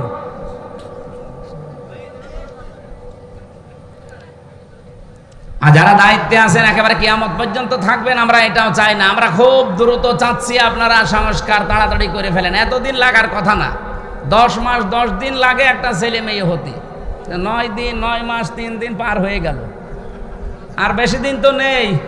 এক কথা বলছে না কেন? এক মহিলা বিয়ে করে বাসার ঘরে বসে আছে ঘোমটা দিয়ে। দাদি শাশুড়ি যে বলছে, ওই আমার কিন্তু পুতি চাই। বলছে, দাদি শাশুড়ি আপনি আমার সময় দেবেন না? কেবল আসলাম, আপনার নাতির সাথে তো এখনো দেখাই হয়নি। ঠিক আছে, যা করবা করো, আমার কিন্তু পুতি চাই। কিছুক্ষণ পরে শাশুড়ি এসে বলছে, বৌমা আমার কিন্তু নাতি চাই। মা আপনিও লজ্জা শরম ত্যাগ করি, আমাদের সময় দেবেন না? ননদ আর দেবর এসে বলছে, ভাবি কি করবা জানি না, আমাদের কিন্তু ভাতিজা চাই। যে কি গো, একটার পরে একটা আসে আর সব চাই চাই, আমার সে জিনিস কই? এবার ঠিক স্বামী এসেছে। স্বামী এসে বলছে, বউ আমি ঘুমিয়ে গেলাম, আমার বেবি চাই। বউ এবার ঘোমটা ফেলে দিয়ে বলছে, বংশ কি সব পাগলের? কারো নাতি চাই, কারো পুতি চাই, কারো ভাতিজা চাই, আর তোমার বেবি চাই। আমি কি ডাউনলোড করে নিয়ে আসবো? তুমি এদিকে এসে ঘুমিয়ে পড়ো, আর আমি এগুলো সবারকে দেবো কি করে? 10 মাস 10 দিন সময় লাগবে না? যেহেতু 10 মাস 10 দিন সময় লাগবে, বাসর হওয়া লাগবে, তারপরে কারো বেবি হবে, কারো ভাতিজা হবে, কারো নাতি হবে। কথা বলেন ঠিক কিনা? আমরাও তো সময় দিয়েছিলাম, আর বেশি দিন নেই, তাড়াতাড়ি শেষ করেন, বৈধভাবে দিয়ে দেন।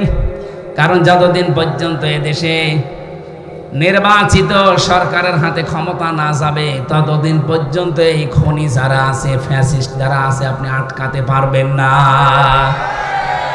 চোখে ধোকা দিয়ে বালি দিয়ে পালিয়ে চলে যাবে ভাই, দামি রাষ্ট্রপতির মতো। শয়তান যেহেতু এখনো অনেক আছে, গা ঢাকা দিয়ে আছে। আরে ভাই আমি বাংলায় বলছি, আমার কি হবে ওসব আমার দরকার নেই। 15.5 বছরে যার কাছে যা নিয়েছেন, ওই জিনিসগুলো তাকে ফেরত দিয়ে দিন। যাদের কাছে যেভাবে আছে, কম দল করতেন আমি জানি না, যেইভাবে নিয়েছেন ওই জিনিস যেহেতু আপনার না।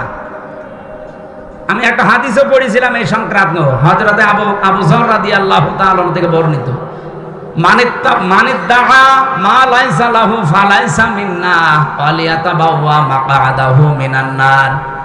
এই পৃথিবীতে যে জিনিস তোমার না, ওই জিনিস যদি তুমি নিজের দাবি করো, তাহলে ওই দিন থেকে তুমি আমার উম্মত আর নেই। কি কথা বুঝতেছেন? এই বাংলাদেশে 15.5 বছরে অনেক কিছুর মালিক অনেকেই ছিল, কিন্তু তাদের কাছ থেকে আপনারা বিভিন্ন কায়দায় কেড়ে নিয়েছিলেন। কি কথা বলছেন না কেন? যেই জিনিস আপনার না, ওইটা জিনিস আপনি নিজের আয়ত্তে নিয়ে নিলেন।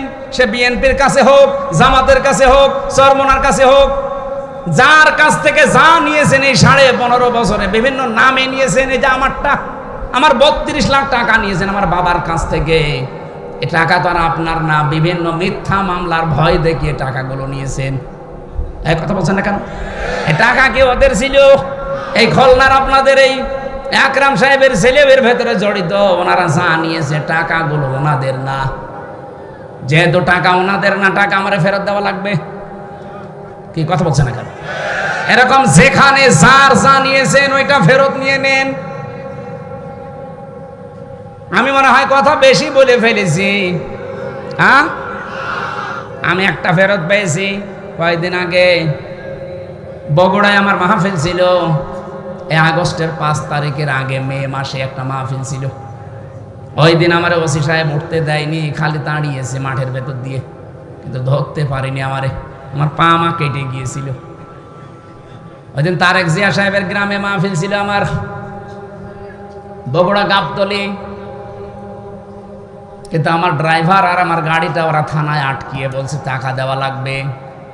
আমার সাথে যে দ্বিতীয় বক্তা ছিল আব্দুর রশিদ, আব্দুল বারি ভাই, তার কাছে 1,13,000 টাকা শয়তানরা নিয়েছে। গাড়ি ছেড়ে দিয়েছে, কিন্তু টাকাগুলো বিভিন্ন জায়গা থেকে ধার কবজা করে দিলাম। আগস্টের 5 তারিখের পর একটা মাহফিল ছিল আমার সিরাজগঞ্জে। আমি গোল চত্বরে বসে আছি, দেখি কয়েকজন পুলিশ, তার ভেতরে ওই ওসিও এসেছে। আমি তো আর রাতের বেলা চিনতে পারি নাই, আর এখন অলরেডি দাড়ি মাড়ি দেখে এসে বলছে, হুজুর মাফ করে দেন। কে আপনি? বলছে, আমি সেই আবুল কালাম আজাদ ওসি। আরে আজাদ, এদিকে আসেন, আপনারই তো দরকার। কিসের মাফ চান আপনি? আমার সে টাকা কই? টাকা নেই। টাকা নেই মানে? আমার নামে বিভাগীয় মামলা হয়েছে, আমার এখান থেকে পাঠিয়েছে সেই কক্সবাজারের টেকনাফে এক জঙ্গল এলাকায়।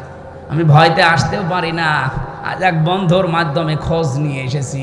আপনি আমার মাফ করেন। আমি মাফ করতে পারি, আগে টাকা দেওয়া লাগবে না, কোনো মাফ নেই। কারণ জিনিস তো আর আপনার না, আপনি আমার কাছ থেকে টাকাগুলো নিয়েছেন, টাকা দিয়ে দেবেন, আমি এখনই মাফ করে দেব। যত কয়দিন সময় দেন? 7 দিন সময় দিলাম, টাকা দিয়েছে 1,13,000। হুজুর মিষ্টি খেয়ে ফেলিছি, যা মাফ করে দিলাম। আগে তো 1 লাখ টাকা তো ফেরত পেলাম। আমার মনে হয় বাংলাদেশে এই প্রথম ইতিহাস যে পুলিশ কারো টাকা নিলে ফেরত দেয়। সেই সন্তান ছোটবেলায় যে বিড়াল কি হলে গাছে ওঠে, এরাও এত কায়দা করে আমার টাকা দিয়েছে। যারা আমার রিমান্ডে এই 32 লাখ টাকা নিলেন, এই টাকাগুলো তো এখনো ফেরত পাইনি। আর এই টাকার মালিকও তো আপনারা না, যারা যারা অফিসাররা জড়িত ছিল। কাউন্টার টেরোরিজমের আসাদুজ্জামান গোপালগঞ্জের, খুলনার এইটা, চট্টগ্রামের আতিকুর রহমান ভূঁইয়া, এরপরে জাহিদে এসপি, ডিসি মান্নান, এই যে নখগুলো তুলেছিল দেলাওয়ার হোসেন ভাইয়ের, শিবিরের সভাপতির নজরুল ইসলাম মোল্লা, ডিবির ওসি ছিল ওই সময়। যারা যারা দায়িত্বে ছিল, এরপরে ডিসি মশিউর, এগুলোর কাছে টাকাগুলো আছে আমরা জানি। এর উপরে কাকে দিয়েছেন আমরা জানি না। এই টাকা আমার ফেরত দেওয়া লাগবে। আমারটা আমি নিজে বললাম, বাকি যারটা যে নিয়েছেন তার কাছ থেকে যেভাবেই হোক তার বাড়ি ঘর ভেঙে টাকা নিয়ে নিন।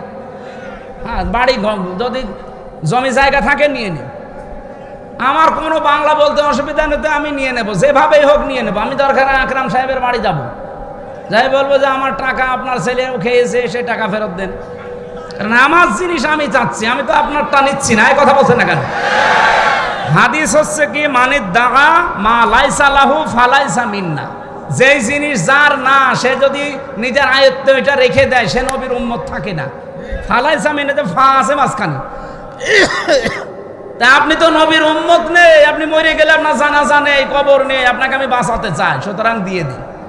যারটা যে নিয়েছেন এই 15 বছরে, তারটা তারে ফেরত দিয়ে দেবেন। সে যদি ফেরত না দেয়, আপনি যেভাবেই হোক আপনি নিয়ে নিন। এই যে ইসলামী ব্যাংক যাদেরটা ছিল তারা ফেরত নিয়েছে। কি ওরাকে জোর করে নিয়েছে? অনেকে বলে যে না, এটাও চিন্তা হয়েছে। আরে পাগল, চিন্তা হয়ে কি করে? ওর ব্যাংক ওদের, ওরা ফেরত পেয়েছে। আপনার যদি এরকম কিছু থাকে, আপনি ফেরত নিয়ে নিন। আমার মনে হয় এরকম ফেরত নেওয়ার সিস্টেম এখন চালু করা দরকার। তাহলে বহু কিছু আমরা এই 15.5 বছরে যারা হারিয়েছি, আমরা আবার বাবা শাহজালাল সব হালাল হয়ে যাব। হ্যাঁ, ঠিক আছে।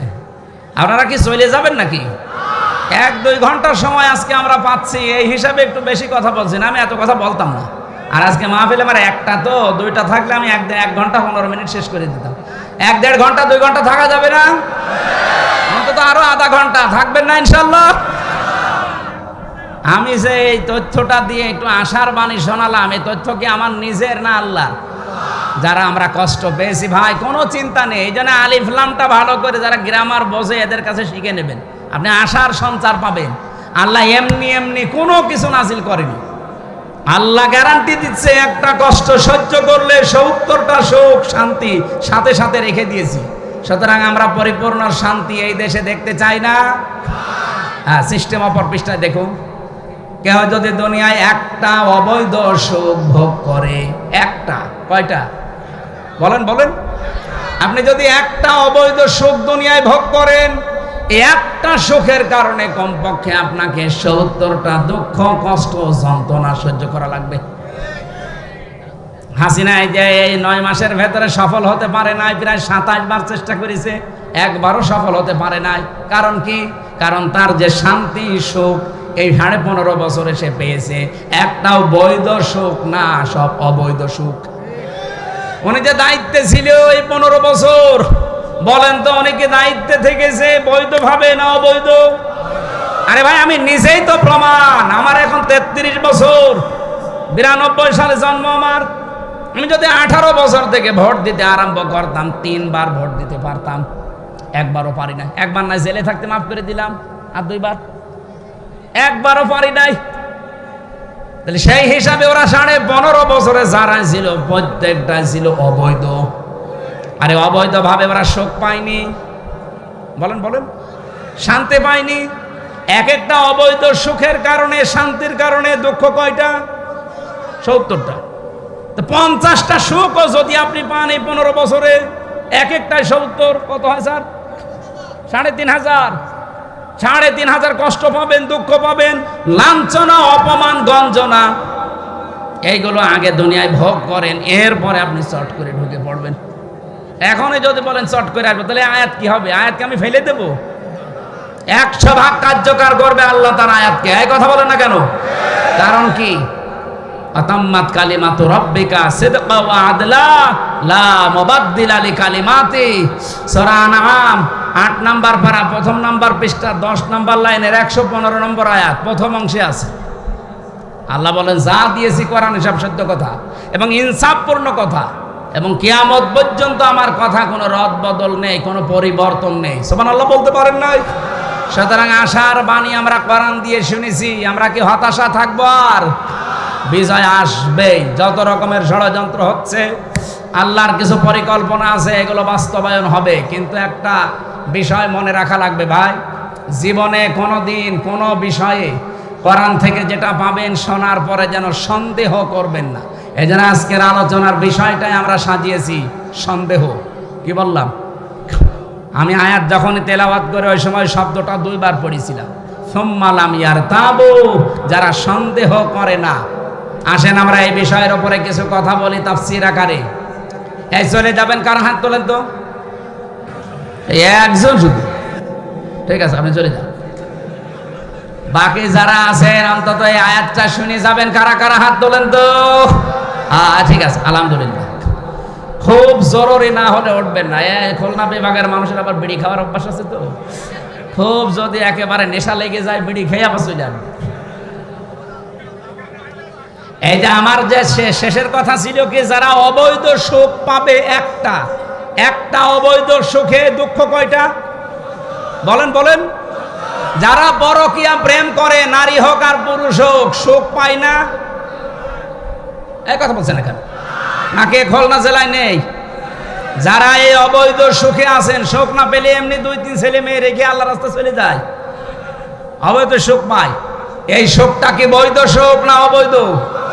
আরো জোরে বলেন বলেন। এই অবৈধ সুখে যারা আছেন, এই মুহূর্তে এই সম্পর্ক ছেদ করা লাগবে। সুখ পাবেন ঠিকই একটা, দুঃখ কয়টা পাবেন? আরো জোরে। যারা আছেন এখনই ডিলিট করে দেন নাম্বার। হয়তো অনেকের সাথে লাইনে নাম্বার আছে, এখনই রাতের বেলা যে কথা বলবেন না, এখনই ডিলিট করেন। কারা কারা এই অবৈধ সুখ আর চান না? হাত তোলেন তো। কার সাথে লাইন আছে দাদা? এদিকে আসেন। দাঁড়িয়ালা মানুষ, আমরা তো সে সালমান এফ রহমানের মতো দরবেশ, সব সাদা মনে হচ্ছে না। যাদেরই আছে ভাই, এই মুহূর্তে তওবা করেন। আর এই মোবাইল যারা চালান, আবেগে পড়ে কিছুই তো টের পান না। আমিও আগে জানতাম না, এই রিমান্ডে যেয়ে দেখেছি নাম্বারগুলো। আপনি এই যে বাটন ফোনে যারা কথা বলে, অনেকে বলে যে হোয়াটসঅ্যাপে এটা ধরতে পারে না, ট্যাগ হয় না। কে বলিস আপনাকে? এই দেশের কোনো কিছুই নিরাপদ না। হোয়াটসঅ্যাপ বলেন, মেসেঞ্জার বলেন, ইমো বলেন, আর এই যে ডাইরেক্ট নাম্বার বলেন, অফলাইনে অনলাইনে বলেন, সব ওরা মনে হয় যে ওদের সামনে বসে বসে বলছেন। আমার বাবার সাথে এই খুলনা কি সাতক্ষীরা থেকে মাওলানা আমিরুল ইসলাম বেলালি কল দিয়েছে, কি বলেছে ওইটা পরের দিন আমারে শোনাচ্ছে। অথচ আমার জীবনে কল্পনাও আসে না যে এই কথা ওরা রেকর্ড করতে পারে। অন্তত তোমার বাবারটা যার যার যা হচ্ছে এখনই থেমে যান, নিজেকে কন্ট্রোল করেন। যদি একটু ফাঁস হয়ে যায় না, আপনার কিন্তু ওই যে টাকলা মোরাদের মতো এখন সব হারাবেন। ওর খালি 6 মিনিট 8 সেকেন্ড ফাঁস হয়েছিল, ওর সব হারিয়েছে। ওর বউ হারিয়েছে, ছেলে মেয়ে শেষ, মন্ত্রিত্ব শেষ, এমপি শেষ, দলও শেষ। এখন আপনার আমার অনেকের কিন্তু এরকম কিছু আছে মোবাইলে। খুব সাবধানে মেয়েদের সাথে কথা বলা। যে 14 জন মহিলার সাথে বিবাহ করা জায়েজ আছে, জায়েজ নেই, হারাম, এদের সাথে কথা বলতে পারেন। বাকি যাদের সাথে বিবাহ জায়েজ আছে, কোনো প্রেমালাপ, বিশেষ করে উল্টা পাল্টা কোনো কথা ওর সাথে বলবেন না। হ্যাঁ, জরুরি হলে সালাম কালাম দিয়ে বলবেন আপনার স্বামীকে ধরিয়ে দেন, আপনার ছেলেকে ধরিয়ে দেন, আপনার বাবাকে ধরিয়ে দেন, না আপনার সাথে কথা নেই। কারণ এটা রেকর্ড করে কোন পানি কোন দিকে গড়াবে, ঠিক আছে? আমার মোবাইলে যে কালকে ইন্দোনেশিয়া থেকে, মালয়েশিয়া থেকে যুবতী মেয়েরা কল দিয়েছিল। কারণ ইমোতে কল দেয় অথবা হোয়াটসঅ্যাপে দেয়, দেওয়ার পরে তো ছবি ভেসে ওঠে। দেখার পরে আগে প্রথমে মেসেজ দিল যে আপনার কাছে কিছু জিজ্ঞাসা করতে চায়, নাম নিচে ভেসে ওঠে। তখন নাম্বারগুলো তো সব বিদেশি। বললাম, কে আপনি? কিছু চান? আপনার স্বামীকে দেন, আপনার মেয়ে ছেলেকে দেন, আপনার বাবাকে দেন, আপনার সাথে কথা নেই। কারণ আমি কি বলতেছে, কি বলবো প্রশ্নের উত্তরে আপনি এটা আবার রেকর্ড করে ছেড়ে দেবেন, শেষে হামজা বাবা শাহজালাল সব আলাল হয়ে যাও। আমার কোনো দরকার নেই ভাই। আর গাড়ির ভেতরে থাকাকালীন যদি কেউ মাসলা মাসাইল জিজ্ঞাসা করে, বিশেষ করে মহিলারা, ওই যে পাশে হোসাইন হুজুর থাকে, ওর কাছে দিয়ে বলে তুমি বলো যে আমি হামজা বলছি, যা বলে বলো। ও কথাবার্তা শেষ করে যখন জিজ্ঞাসা করে যে এই মাসলা চাই, হ্যাঁ যদি আমার জানা থাকে বলে দেই, না হলে বললাম না জানা। মেয়ে লোকের সাথে এই যাবে খুব সেন্সিটিভ থাকা লাগবে এই জায়গায়। কারণ যজ্জিনা লিন-নাসি হুব্বুশ শাহাওয়াতি মিনান নিসা, আল্লাহ আকর্ষণ তৈরি করে দিয়েছে দুনিয়ায় 7টা জিনিসের উপরে, তার ভেতরে 1 নম্বরই মেয়ে লোক। আর নবীজি ইন্তেকালের আগে জানিয়েছেন, আমি আমার উম্মতের জন্য ভয়াবহ বিপদের জিনিস রাখলাম এই মেয়ে লোককে। এই জন্য খুব সাবধান থাকবেন, এখান থেকে সতর্ক থাকবেন। কি যুবক মানুষ কি বুড়ো মানুষ, স্যার আপনিও না না বর বলা যায় না, এ বয়সে আবার যদি আর এক সংসার করে। এই জন্য যে যেখানে আছেন আমি সহ প্রত্যেকে এই বিষয়ে খুব সেন্সিটিভ থাকা লাগবে। মোবাইলে মেয়েরা কথা বলবে কোন আওয়াজে, সে আওয়াজ পর্যন্ত আল্লাহ কোরআনে দিয়েছে। এখন যদি বলেন ওই সময় মোবাইল ছিল 1500 বছর আগে, ছিল, ওই সময় হেজাব ছিল। এটা সূরা আহজাবের 32 নম্বর আয়াতে পাবেন, ইয়া নিসান নাবিয়্যি লাস্তুন্না কাহাদিম মিনান নিসাই ইনিত্তাকাইতুন্না ফালা তাখদানা বিল কওলি ফায়াতমাআল্লাযী ফি কলবিহি মারাদু ওয়া কুলনা কাওলাম মা'রুফা। এটা মাযহারি তাফসীরে আছে। আল্লাহ পাক বলেন, হে নবীর স্ত্রীরা, খুলনাবাসী আপনি বলেন তো, নবীর স্ত্রী উম্মতের জন্য আমরা কি বলে ডাকি? বলেন বলেন। মায়ের সাথে সন্তান যত খারাপ হোক, মানে খারাপ ধারণা করতে পারে, সেখানে আল্লাহ আয়াত দিয়ে বললেন, হে নবীর স্ত্রীরা, যদি কারোর সাথে কথা বলার বড় প্রয়োজন হয়ে পড়ে, কথা বলবা ঠিক, মিথ্যা কথা বলা যাবে না। মোবাইলে বলেন, ফোনে বলেন, ফ্যাক্সে বলেন, পর্দার আড়াল থেকে বলেন, দেওয়ালের পাশ থেকে বলেন, কিন্তু কথা বলবেন সঠিক কথা, মিথ্যা কথা বলবেন না। কিন্তু ভাষা হবে আপনাদের রুক্ষ সূক্ষ্ম, কোনো রসকস থাকবে না ভাষার ভেতরে। মোবাইলটা তোলার পরে যদি দেখেন যে আপনার বাবা না, আপনার স্বামী না, আপনার বড় ভাই, আপনার ছোট ভাই না, এরকম 14 জন মা পুরুষ মানুষের তালিকা আছে। মেয়েরা যারা এসেছেন আপনাদেরকে বলছি, সূরা নিসার 22-23 নম্বর আয়াত পড়বেন। এই 14 জন মহিলা এবং 14 জন পুরুষ, এদের বাদ দিয়ে যদি অন্য কোনো মানুষ, এমনকি কাবার ইমামও যদি হয়, আমির হামজা তো দূরের কথা, কাবার ইমাম সাহেবও যদি কল দেয়, আব্দুর রহমান সুদাইসি, আপনি কথা বলার পরে সালাম দিয়ে গরম দেবেন। মানে আপনার ভাষা এমন করবেন, বলবেন কি, কাকে চান, কি দরকার, তর্ক শুরু করে দেবেন। ও মনে করবে আল্লাহ কি মহিলা না আজরাইল, তাড়াতাড়ি কেটে দেবে। আর আপনি যদি একেবারে শাবনুরের মতো, এই যে যশোরের মেয়ে, আপনি যদি একেবারে মোলায়েম কণ্ঠ দিয়ে বলেন আসসালামু আলাইকুম বিআই সাহেব, ওর মনের ভেতরে আল্লাহ বলেন মারাদুন, যদি গোড় থাকে, অসুস্থ থাকে, রোগ থাকে, ও কিন্তু লাইন লাগাবে। 2 দিন, 5 দিন, 7 দিন, 10 দিন পরে দেখবেন আল্লাহর রাস্তায় আপনাকে নিয়ে চলি। কথা বলেন না কেন? এই বিষয়টা খুব সেন্সিটিভ থাকা লাগবে ভাই। আমি আর কি মারার জন্য বলছি না, বহু মানুষের আমল নামা কিন্তু আছে। এই যে মাঝে মাঝে সাংবাদিক ইলিয়াস ছেড়ে দেয়, পিনাকি ভট্টাচার্য ছেড়ে দেয়, দেখেন না? খুব সাবধানে। এখন কিছু মনে হচ্ছে না যে যেখানে এখন থেকে কথা বলবেন, দরকারি কথা ছাড়া কথা বলবেন না। আর আপনার দরকার কি? অন্যের মেয়ের সাথে, অন্যের বোর সাথে গল্প করা। মাংসমাতানা যা, নবীজি বলেন নাজাত পেতে যাও, বিনা কারণে কথা বলবা না, চুপ থাকবা। আল্লাহ আমাদেরকে হাদিসটা মেনে নাজাত পাওয়ার একটা পথ যেন তৈরি করে দেয়, বলেন আমিন। তাহলে অবৈধ কাজে যারা সুখ পান, একটা অবৈধ সুখ যদি কেউ ভোগ করেন, কয়টা শাস্তি পাবেন? আল্লাহ আমাদের প্রত্যেকের এই জায়গাগুলো থেকে যেন বাঁচিয়ে দেন, বলেন আমিন। সূরা হুজুরাত একটা পারিবারিক জীবন নিয়ে কথাবার্তা বলা আছে। এখানে 14 নম্বর 15 নম্বর আয়াতটা আমরা পড়েছিলাম। আমাদের আলোচনায় আল্লাহ সন্দেহ দূর করতে চান।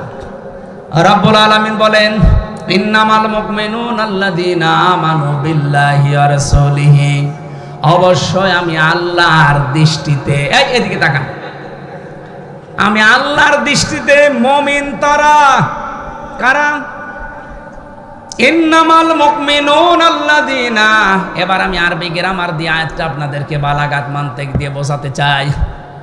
ইন্নার পরে যদি মা আসে, বাংলা অর্থ দাঁড়ায় একমাত্র, কেবলমাত্র, শুধুমাত্র, এরাই।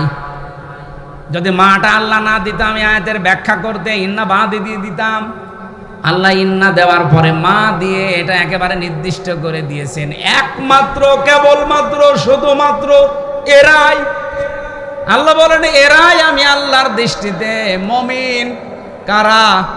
আল্লাযীনা আমানু বিল্লাহি ওয়া রাসূলিহি, যারা আমি আল্লাহর প্রতি ঈমান এনেছে, আমার রাসূলের প্রতি ঈমান এনেছে। এখন আমার প্রশ্ন, এখানে যারা আমরা আছি, অন্য ধর্মের লোক একটু কমই আছে নাকি আছে? অন্য ধর্মের লোক আছে, থাকতে পারে হালকা, কিন্তু আমরা যারা 100 জনের এখানে প্রায় 90 জন বসে আছি, তারা সবাই আল্লাহতে বিশ্বাসী। বলেন বলেন। তাহলে এই আয়াতটা আল্লাহ প্রথমেই দিলেন কেন? যে আমার দৃষ্টিতে তোমরা সবাই মুমিন না, মুমিন তারা যারা আমি আল্লাহকে বিশ্বাস করো। তাহলে আমরা শোনার পরে তো আমাদের এখানে নড়াচড়ার করা কথা না, যে আমাদের জন্য আল্লাহ বলেন নাই, বলেছে ওই হিন্দুদের জন্য, খ্রিস্টানদের জন্য, কিন্তু না। প্রিন্সিপাল সাহেব যদি কাউকে ডেকে বলে রে, কেবল ভর্তি হয়ে গেলে আবার ভর্তি হও, ও যদি বিচক্ষণ হয় ছেলেটা চিন্তা করবে, কি গো কেবল ভর্তি হয়ে আসলাম, প্রিন্সিপাল আমারে আবার ভর্তি হতে বলে, অবশ্যই আমার মনে হয় বাবার নাম ভুল হয়েছে, অথবা আমার এলাকার নাম কোনো জায়গায় ভুল হয়েছে। সঙ্গে সঙ্গে দপ্তরের কাছে যে বলবে দেখি ভর্তির কাগজটা দেন, আমি আগে ঠিক করে দেখি। কিন্তু কোনো পাগল ছাগল যদি হয় ভর্তি, মাথা খারাপ, তার কাটা, ও বলবে কি স্যার আপনি কি বলেন, কেবল ভর্তি হয়ে আসলাম। কি কথা বলছেন না কেন? আমরা তো আর পাগল ছাগল তার কাটা না, আমরা বিচক্ষণ মানুষ। আমরা ইমানের কথা শুনলে একটু চিন্তা করা দরকার। আমাদেরকে আল্লাহ যেহেতু একমাত্র, কেবলমাত্র, শুধুমাত্র এরাই বলে ডাক দিলেন, তাহলে আমি আবার ইমান আমার আছে তো, আমার একটু নড়াচড়া করা, অফিস আদালতে যাওয়া, প্রিন্সিপালের কাছে যাওয়া, অথবা কেরানির কাছে যাওয়া একটু দরকার আছে না নেই? এগার কেরানির কাছে যান। এবার ইমান আনলে ইমান ঠিক থাকবে, বিষয়টা এমন না। এখানে যারা অজু করে বসে আছেন, অজু করলে অজু থাকে না, 7 কারণে অজু ভেঙে যায়। কয় কারণে? নামাজ পড়লে নামাজ হয় না, 19টা কারণে নামাজ ভেঙে যায়। রোজা রাখলেই রোজা ঠিক থাকে না, 7টা কারণে রোজা ভেঙে যায়। হজ করলেও হজ ঠিক থাকে না, 5টা কারণে হজও ভেঙে যায়, নষ্ট হয়ে যায়। দুনিয়ায় যত ফরজ জিনিস আল্লাহ কোরআনে দিয়েছেন, প্রতিটি জিনিস নষ্ট হয়ে যাওয়া, ভেঙে যাওয়ার পেছনে কিছু না কিছু কারণ আছে। আল্লাহ পাক বলেন, ঈমান যারা আনলে আমার দৃষ্টিতে তুমি ঈমানদার আছো কিনা, এটা কিন্তু এখন হিসাব নিকাশ করা লাগবে। কারণ ঈমান আনলে ঈমান থাকে না, ঈমানও ওই অজুর মতো ভেঙে যায়। ঈমান ভেঙে যায় 10টা কারণে। কয়টা? হয়তো নামাজের বিষয়, রোজার বিষয়, অজুর বিষয়, এগুলো বলতে পারবে। বলেন তো, স্যারকে জিজ্ঞাসা করেন ঈমান ভেঙে যায় যে 10টা কারণে বলতে বলেন। এমনকি আমারও আন্দাজে যদি বলতেন আমিও পারতাম না। আমি না পড়াশোনা করেছি তাই বলতে পারছি। এখানে 100 জনের আমার মনে হয় 90 জনই আমরা জানি না যে ঈমান কি করে ভেঙে যায়। অজু ভেঙে গেলে অজু দিয়ে নামাজ হয়, কথা বলে না কেন? ভাঙা অজু দিয়ে যেমন নামাজ হয় না, ভাঙা ঈমান দিয়ে আল্লাহর জান্নাতে যাওয়া এটা কঠিন জিনিস। এজন্য ঈমান আনা লাগবে। ঈমান যদি কেউ আনতে চায়, 1 নম্বরে আল্লাহ পাক বলেন, আমি আল্লাহর ওপরে যারা ঈমান এনেছে, আমি আল্লাহর কোনো বিধানের ওপরে তাদের কোনো সন্দেহ থাকবে না। আমাদের সন্দেহ না, আমরা মিথ্যা প্রমাণ করার জন্য উঠে পড়ে লেগেছি আল্লাহর বিধানকে। এদেশের রাজনৈতিক একটা বড় দলের বড় দায়িত্বশীল কথা বলেই ফেলেছে অলরেডি যে কোরআনের সাথে রাজনীতির কোনো সম্পর্ক নেই, বলে নাই? অথচ আমার এই ছোট মাথার ভেতরে কোরআনের সাথে রাজনীতির সম্পর্ক নেই মানে? কোরআন রাজনীতি করা লাগবে কোরআন দিয়ে, এটা আমি 918 জায়গায় পেয়েছি। আর এত বড় বড় মাথা নিয়ে বসে আছে, ওরা বলে কোরআনের সাথে রাজনীতির কোনো সম্পর্কই নেই। তাহলে আপনার ঈমান আছে? আপনি সন্দেহ করলেই যেখানে আল্লাহর দৃষ্টিতে আর ঈমানদার থাকেন না, আপনি সেখানে অবিশ্বাস করে বসে আছেন। আমি আবার বলছি, রিপিট করছি, সন্দেহ করলে যদি ঈমান না থাকে, অবিশ্বাস করলে থাকার কথা।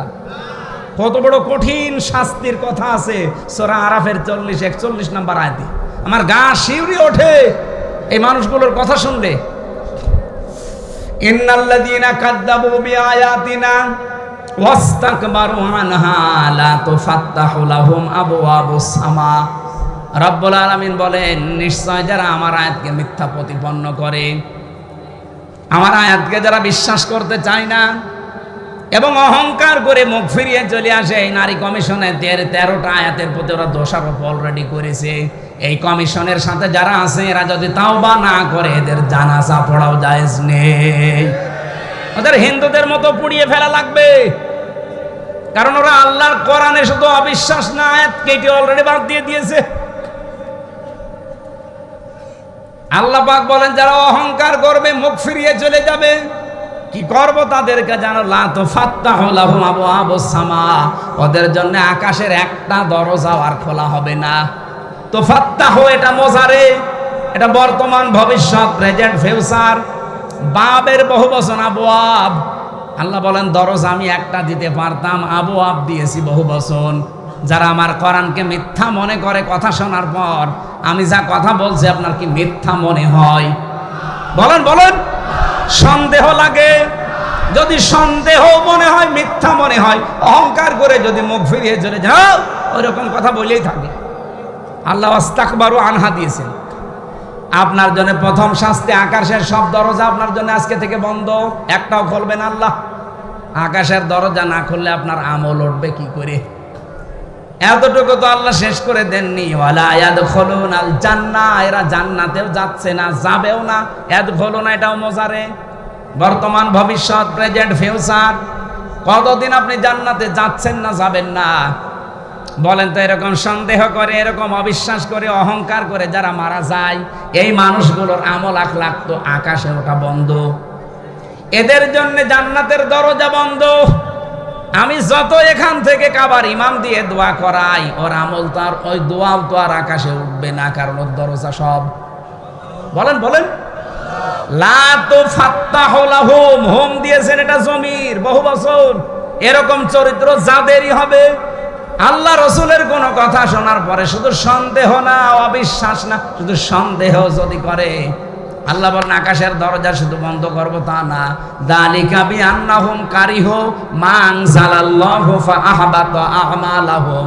সূরা মুহাম্মদের 9 নম্বর আয়াতে আছে, 26 নম্বর পারা 6 নম্বর পৃষ্ঠার 12 নম্বর লাইনে আল্লাহ বলেন যারা আমার নাজিলকৃত কোনো কথা অবিশ্বাস দূরের কথা, কেউ যদি এরকম মন খারাপ করে, মন খারাপ যদি করে, কারিহু আল্লাহ বলেন ফাআহবাতা আমালাহুম, ওর জীবনের যত ভালো ভালো কাজ ছিল সব আমি নষ্ট করে দেব, একটাও রাখবো না। এই জন্য আমলের বহু বচনে আমাল দিয়েছেন। বাংলাদেশে আয়াতগুলো মিলালে আমার বড় আফসোস লাগে, দুঃখ হয়, বহু হাজির জীবনের পেছনে সব ধ্বংস হয়ে গেছে। এই কথা বলছে না কেন? এরকম মানুষ এখানে নেই। কথা শোনার পরে ওর কাছে রাজনীতির গন্ধ খোঁজে না, হুজুর এই দিকে টেনে বলে। এদের দিকে যদি কোরআন না থাকতো জীবনে এর দিকে আমি টেনে কথা বলতাম না, কারণ ওনার সাথে আমার রক্তের কোনো সম্পর্ক নেই, আত্মীয়তার কোনো সম্পর্ক নেই, সম্পর্ক শুধু কোরআনের কারণে। কথা বলেন না কেন? আজিল্লাতিন আলাল মুমিনিনা ইজ্জাতিন আলাল কাফিরিন, তারা মুমিনদের প্রতি হবে দয়ার ধ, আর কাফেরদের প্রতি হবে কঠোর।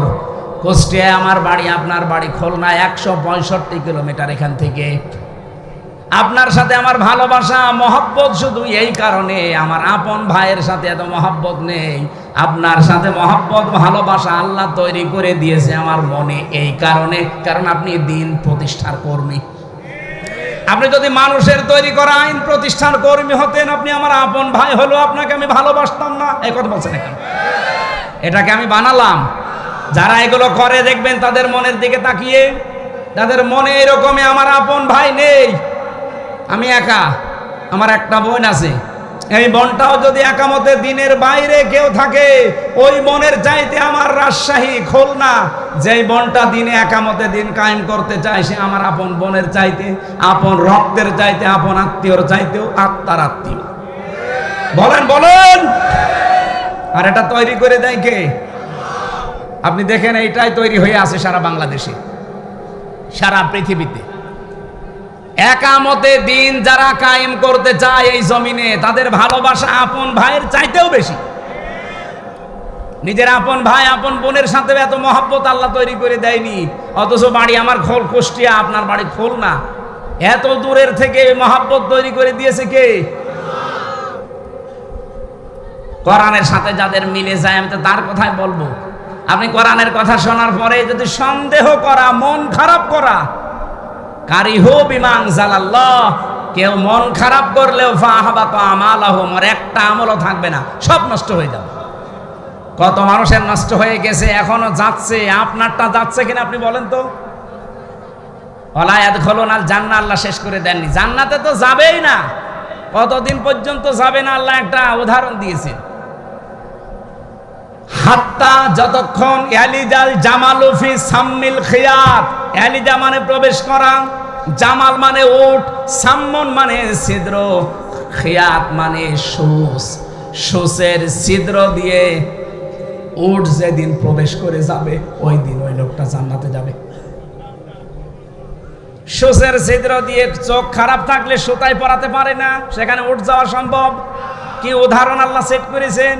ওয়াকাযালিকা নাজজিল মুজরিমিন, পাপিষ্ঠদেরকে আল্লাহ এইভাবেই শাস্তি দেবেন। এইজন্য ঈমান যারা এনেছেন আল্লাহর প্রতি, আমানতু বিল্লাহি কামা হুয়া বিআসমাইহি ওয়া সিফাতিহি ওয়া ক্বাবিলতু জামিআ আহকামিহি ওয়া আরকানিহি, সাবধান হয়ে যান আজকে থেকে আল্লাহর কোন বিধান শোনার পরে সন্দেহ, আর রাসূল এবং তার রাসূলের উপরও সন্দেহ করে না। বিশ্বনবীর নিজের 23টা বছরের নবুয়তের জিন্দেগীর 13 বছর আপনি মানেন, 10 বছর মানতে গেলে আপনার কাছে কষ্ট হয়। আপনি এখনো আল্লাহ রসুলের দৃষ্টিতে একমাত্র, কেবলমাত্র, শুধুমাত্র এরাই যে আল্লাহর দৃষ্টিতে মুমিন, আপনি হতে পারেননি। সুম্মালাম ইয়ারতাবু, যারা সন্দেহ করে না, ওয়াজাহাদু বিআমওয়ালিহিম ওয়া আনফুসিহিম ফি সাবিলিল্লাহ, যারা চেষ্টা করে, সাধনা করে, সংগ্রাম করে, জিহাদ করে, প্রচেষ্টা চালায়, জান আর মাল দিয়ে আল্লাহর জমিনে আল্লাহর দ্বীনকে কায়েম করার জন্য তার রাস্তায়। এবার আসেন, ফি সাবিলিল্লাহ আল্লাহ না দিলেও আমি অর্থ করতে পারতাম। কেন তিনি সাবিলিল্লাহ লাগিয়ে দিলেন? কারণ আল্লাহর রাস্তা ছাড়া এই জমিনে এমনও রাস্তা আছে যেখানে মানুষ অর্থ সম্পদ জীবন খরচ করছে, তাদেরও কষ্ট হয়। মানুষের তৈরি করা আইনের জন্য যারা দল করে, যারা চেষ্টা করে, যারা সম্পদ খরচ করে, যারা মিছিল মিটিং করে, যারা ভোট করে, তাদের কষ্ট নেই। এক কথা বলেন না কেন? এই জন্য আল্লাহ রাস্তাটা লাগিয়ে দিয়েছেন ফি সাবিলিল্লাহ। আল্লাহর রাস্তা হওয়া লাগবে। আপনি নিজে ভেবে বলেন তো, আপনি যা করছেন এটা কি আল্লাহর রাস্তায় না মানুষের তৈরি করা রাস্তায়? উলাইকা হুমুস সাদিকুন, আল্লাহ বলেন এরাই, এইভাবে মনে হচ্ছে দেখিয়েছে উলাইকা, এরাই, উলাইকা হুমুস সাদিকুন, এরাই আমি আল্লাহর দৃষ্টিতে সত্যবাদী। শুধু সত্য কথা বললেই মানুষ সত্যবাদী হয় না। সত্যকে সত্য জানার পরে নির্দ্বিধায় সংকোচহীন ভাবে বিনা প্রশ্নে দ্বিধাহীন চিত্তে যারা মেনে নিতে পারে, এরাই হচ্ছে আল্লাহর দৃষ্টিতে সত্যবাদী। যেমন ছিলেন আবু বকর সিদ্দিক। এক কথা বলেন এখানে, উনি কি সিদ্দিক সত্যবাদী না? সিদ্দিকে আকবর ছিলেন। এই জন্য এই জমিনে আল্লাহর রাস্তায় আমরা যারা কাজ করছি, নারী হোক আর পুরুষ হোক, আমরা একে অন্যের সম্পূরক পরিপূরক ভাই বোন। আমরা চাই এই জমিনে একে অন্যকে সাহায্য করে আল্লাহর জমিনে আল্লাহর দিন আমরা যেভাবেই হোক কায়েম করার চেষ্টা চালাবো। হলে ভালো, না হলে আমাদের লস নেই, কারণ আমরা দিনের মালিক না। দিনের মালিককে আরো জোরে বলেন, মালিককে। আমরা দিনের খাদেম, আমরা দিনের কামলা, জন, মনীষ, পাট, লেবার যাই বলেন, আমরা চেষ্টা করে যাব এই জমিনে দিন কায়েম করার জন্য। কায়েম হলে আমাদের বেতন আমাদের আল্লাহ দিয়ে দেবে, না হলেও বিকাল 5টা মানে জীবনের শেষ দিন আমাদের বেতন আছে না নেই। মা বোন যারা এসেছেন, অনেকে যারা ফতোয়াবাজি করে, তোমাদের জন্য আবার এগুলো দরকার কি? দরকার কি মানে সূরা তাওবার 70-71 নম্বর আয়াত। মুমিন নারী পুরুষ যারা দুইজন, এক একজনের সম্পর্ক, বন্ধু, অভিভাবক, গাইডলাইন দাতা, একজন আরেকজনকে সাহায্য করবে আল্লাহর জমিনে আল্লাহর দিনটা কায়েম করা, প্রতিষ্ঠা করা, বাস্তবে রূপ দেওয়ার জন্য। সুতরাং যে যেখানে আছে আজকে থেকে এটা জীবনের মেন কাজ বানিয়ে নেবেন, যতদিন আল্লাহর এই জমিনে দিন কায়েম না হয়। যে যা বলছে বলুক, ইউজাহিদুনা ফি সাবিলিল্লাহ ওয়ালা ইয়াখাফুনা লাউমাতা লাইম, তারা আল্লাহর রাস্তায় চেষ্টা করে যায়, প্রচেষ্টা চালায়, জিহাদ করে, কিন্তু কোনো তিরস্কারকারীর তিরস্কারকে তারা পাত্তা দেয় না, তারা কিছু মনেও করে না, পরোয়াও করে না। জালিকা ফাদলুল্লাহ, আল্লাহ বলেন এটা সবার জন্য না। ইউতিহি মাইয়াশা, যাকে আল্লাহ পাক পছন্দ করেন, অনুগ্রহ করেন যার প্রতি, তাকে আল্লাহ এই কাজে লাগান। সুতরাং আল্লাহর রাস্তায় আমরা আল্লাহর দ্বীন প্রতিষ্ঠার জন্য, পদ্ধতি আমাদের ভুল থাকতে পারে। অনেকে বলে আমাদের আকীদা ঠিক নেই, আমাদের পদ্ধতি ভুল থাকতে পারে। সাইয়েদ আবুল আলা মওদুদীকে আমরা ফেকার ইমামও মানি না, আর তার মাসলাও আমরা গ্রহণ করি না। উনি একটা ইসলামিক দার্শনিক ছিলেন, চিন্তক ছিলেন, রাষ্ট্র চিন্তা করতেন। ওনার রাষ্ট্র দর্শনটা একটা আমরা নিয়েছি, এটা গণতান্ত্রিক পদ্ধতিতে ইসলাম কায়েম করা যায়। এই পদ্ধতি যেহেতু উপমহাদেশে চলছে, এই জন্য আমরা এটা নিয়েছি। আমার পদ্ধতি ভুল হতে পারে, কিন্তু আমার আকীদা ঠিক আছে। জামাত ইসলামী বাংলাদেশের আকীদা হচ্ছে জমিন আল্লাহর, আইন চলবে। যারা এই তহমত জামাত ইসলামের প্রতি চাপিয়ে দিয়েছেন যে এদের আকীদা ঠিক নেই, আপনি একটা মিথ্যাবাদী। কে বলেছে জামাতের আকীদা ঠিক নেই? এদের আকীদা আল্লাহর জমিন, এখানে কায়েম হবে আল্লাহর বিধান, জমিন যার, হুকুম তার। এর বাইরে যদি আকীদা থাকে উনি আমাকে বলুক, আজকে ওনাকে আমি তালাক দেব। বলেন, ওনারা জিজ্ঞাসা করেন, তো জামাত ইসলামের একজন দায়িত্বশীল, জমিন যার, আইন তার, এর বাইরে আপনার আকীদা আছে? আপনি আন্দাজে মিথ্যা তহমত লাগিয়ে দেন। এই মিথ্যা কথাটা ছড়িয়ে এই মুসলিম দলটাকে দুর্বল করে রেখেছে। এখন মানুষ যেহেতু সচেতন, তো বুঝে ফেলেছে, কারণ এরা ফাঁসির রশি গলায় নিয়ে 2 ঘন্টা 2.5 ঘন্টা ঘুমায়। কথা বলছেন না কেন? সম্মানিত মা বোন যারা এসেছেন, রাত যেহেতু অনেক বেশি হয়ে গেছে, আমি এত রাত পর্যন্ত কথা বলি না। আগামী থেকে আবার আশপাশে আসলে কয়েকটা মাহফিল নেওয়া আছে আপনাদের। হ্যাঁ, এই যে 31 তারিখে, এই মাসের 31 তারিখে আছে পাশে, কি গ্রাম যেন নাম শুনলাম, গৌরী কোন কালাম ভাই, কয় কালাম ভাই, উনি একটা দাওয়াত নিয়ে যায় পাশে, ওখানে আমি কথা বলবো, ওখানে 9টায় ওঠার চেষ্টা করব। মেয়েরা আপনার স্বামীকে আর ছেলেকে পাঠিয়ে বইটা নিয়ে যাবেন। আমি জেলখানায় লিখেছিলাম মেয়েদের জন্য শুধুমাত্র, পারিবারিক জীবনে যে অশান্তি চলছে এর কারণ কি এবং সমাধান কি কি করা লাগবে, 120 পৃষ্ঠা লিখেছি। আর এটা মেয়েদের আদর্শ হিসাবে 6 জন মেয়ের জীবনী আছে, পারলে এটা নিয়ে যেন স্টেজ থেকে বা গাড়িতে আছে, যে ডানে গাড়ি আছে সাদা গাড়ি, এই স্যারের গাড়িতে আছে, এখান থেকে নিয়ে যেন। আজকের মতো আমরা শেষ করছি যতটুকু। ও ইসলামী ছাত্র শিবিররা বই নিয়ে এসেছে, ইসলামের বিভিন্ন বই, এই যে স্টল দেওয়া আছে, এই জায়গা থেকে আপনারা বই মানুষকে ঠকায় না, যতটুকু পারেন বই কিনবেন, বই পড়বেন। আল্লাহুম্মা আমিন। লা ইলাহা ইল্লা আনতা সুবহানাকা ইন্নী কুনতু মিনাজ জালিমিন। এই মোনাজাতটা বসে করেন, মরে বসেন। টাকা পয়সা যারা নিয়ে এসেছিলেন ড্রাম দেওয়া আছে মোড়ে মোড়ে, যেখানে যেখানে দেওয়া আছে, যাওয়ার সময় সাধ্যমতো দিয়ে যাবেন আল্লাহর দিকে তাকিয়ে। মোনাজাত হচ্ছে, একটু বসে করেন ভাই। এমনিতেই অবস্থা বিশ্বের ভালো না, সবার জন্য আমরা একটু মোনাজাতে আল্লাহর কাছে বলি। মাথা নিচু করেন, চক্ষু বন্ধ করেন। রব্বানা যালামনা আনফুসানা ওয়া ইল্লাম তাগফির লানা ওয়া তারহামনা লানাকুনান্না মিনাল খাসিরিন। রব্বুল আলামিন, খুলনা জেলার ডমরিয়া বড়না বাজারের দিকে তাকাও। হাজার হাজার বান্দা বান্দি আমরা একত্রিত হয়ে কোরআনের কথাগুলো বলার চেষ্টা করেছি। মেন কথা আমার মনে হয় আমি বলে ফেলেছি এবং আমরা বুঝেওছি। যতটুকুই বুঝলাম জীবনে তুমি সেট করে দাও। ইকো বন্ধ করে দিন, ইকো। আল্লাহ তাআলা মাথা নিচু করে চক্ষু বন্ধ করে জীবনের অপরাধগুলো আমরা যারা স্মরণ করেছি, তোমার হাবিব জানিয়েছে কোন মানুষ যদি অপরাধের কথা স্মরণ করে চোখ থেকে এক ফোঁটা চোখে পানি ফেলতে পারে, আল্লাহ মাফ করে দেয়। তোমার এই বান্দা বান্দিদের কাকুতি মিনতির দিকে তাকাও, এদের চোখের দিকে তাকিয়ে দেখো। অনেক দাড়ি পাকা মুরব্বী হাজী সাহেব, তারা গনার কথা স্মরণ করে কাঁদছে। অনেক যুবক এখানে আছে যারা নিজেদের অপরাধের কথা স্মরণ করে কাঁদছে। অনেক মা বোনেরা, যুবতী বোনেরা বসে বসে কাঁদছে। যার চোখের পানি তোমার পছন্দ হয়, তার তারণে আমাদের সবাইকে তুমি আজকে নিষ্পাপ বানিয়ে দাও। তুমি যে বিধানগুলো দিয়েছো আমরা তো সন্দেহ করি না, অবিশ্বাস তো করি না। আল্লাহ, তোমার দৃষ্টিতে তুমি আমাদেরকে সত্যবাদী হিসাবে লিখে নাও। হযরতে আবু বকর সিদ্দিককে যেভাবে তুমি কবুল করেছিলে, আমাদেরকেও আজকে এইভাবে কবুল করে নাও।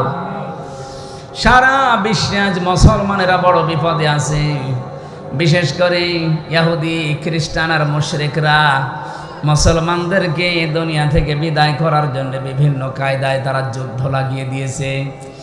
আল্লাহ তাআলা, পাক ভারতের যে যুদ্ধ চলছে, এই মুসলমানদের তুমি হামেও নাসির হয়ে যাও। যেই মুশরিকরা উস্কানি দিয়ে তোমার ঘর পর্যন্ত পাকিস্তানে ভেঙে দিয়েছে, আল্লাহ এই ইন্ডিয়া এই মুশরিকদেরকে তুমি টুকরা টুকরা করে দাও। মুসলমানদেরকে তুমি এই দুনিয়া আখিরাতে উভয় জগতে বিজয় দান করো। ভারতের মুসলমানদেরকে তুমি বাঁচাও। বাংলাদেশকে তুমি কোরআনের হাতে একটু তুলে দাও। চর্ম চোখে যেন আমরা দেখতে পারি তোমার কালাম দিয়ে এ জমিন চলছে। রব্বুল আলামিন, জীবনে বহু মোনাজাত করেছি তোমার কাছে, কবুল হয়েছে কোনটা জানি না। আজকে বড় আশা নিয়ে মুসাফির অবস্থায়, অসুস্থ অবস্থায় দোয়া করছি, আল্লাহ এই জমিনটা তুমি কোরআনের হাতে তুলে দাও। সম্মানিত মা বোনদেরকে তুমি খাদিজাতুল কুবরার মতো তৈরি করো। তাদের ছেলে মেয়েদেরকে তুমি হাসান হোসাইন ফাতেমার মতো বানিয়ে দাও। স্বামী যাদের অবাধ্য আছে বাধ্য করে দাও। সংসারে তুমি সুখ আর শান্তি দিয়ে পরিপূর্ণ করে দাও। মাহফিলের সম্মানিত সভাপতি মাওলানা মোফাজ্জেল হোসেন, আল্লাহ তোমার আলেম বান্দাকে তুমি কবুল করো। প্রধান অতিথি অধ্যাপক মিয়া গোলাম পরওয়ার তোমার ঘরে হাজিরা দিতে গেছে, আল্লাহ তুমি তার হজটা হজ্জে মাবরুর হিসাবে মেনে নাও। এলাকায় মাটির নিচে কত মানুষ শুয়ে আছে, কোরআনের ইজ্জতে মাফ করে দাও। এই বড়না বাজারে যারা ব্যবসা বাণিজ্য করে, আল্লাহ কোরআনের কারণে এদের ব্যবসা বাণিজ্য বরকত দাও। তুমি তো দেখো এ জমিনে কোরআনের জন্য কষ্ট করে কারা, কোরআন কায়েমের জন্য চেষ্টা করে কারা। অজাহাদু বিআমওয়ালিহিম ওয়া আনফুসিহিম ফি সাবিলিল্লাহ, এই আয়াতটা কাদের সাথে মিলে যায় তুমি তো দেখতে পাও। আল্লাহ তুমি তাদেরকে কবুল করো। এই মাহফিলের আয়োজক কমিটির সম্মানিত সভাপতি অ্যাক্সিডেন্ট অবস্থায় তিনি ঢাকাতে আছে, আল্লাহ তাকে শেফায়ে কামেলা আজেলা নসিব করো। আমাদের 100% বিশ্বাস আমরা যা বলি তুমি শুনতে পাও এবং দয়া করে তুমি এগুলো গ্রহণ করবা। যারা এই মাহফিলের দায়িত্বে আছে আল্লাহ এদেরকে যে মা পেটে নিয়েছে মায়ের পেটও তুমি কবুল করো। কত কষ্ট স্বীকার করছে স্বেচ্ছাসেবক বাহিনী, যে যেখান থেকে যে দায়িত্বে আছে কোরআনের ইজ্জতে তার দায়িত্বটাও কবুল করে নাও। আগামীতে এটা কোরআন প্রচারের জন্য আরো বিশাল আকারে মঞ্জুর করো আল্লাহ। 3টা বছর জালেমের জিন্দানখানায় আমি অসুস্থ হয়ে গেছি, আল্লাহ তুমি আমার শরীর কণ্ঠটা আগের অবস্থায় ফিরিয়ে দাও। বারাকাল্লাহু লানা ওয়া লাকুম ফিল কোরআনিল আযীম। জীবনের শেষ কথা যেন বলতে পারি লা ইলাহা ইল্লাল্লাহু মুহাম্মাদুর রাসূলুল্লাহ। আসসালামু আলাইকুম।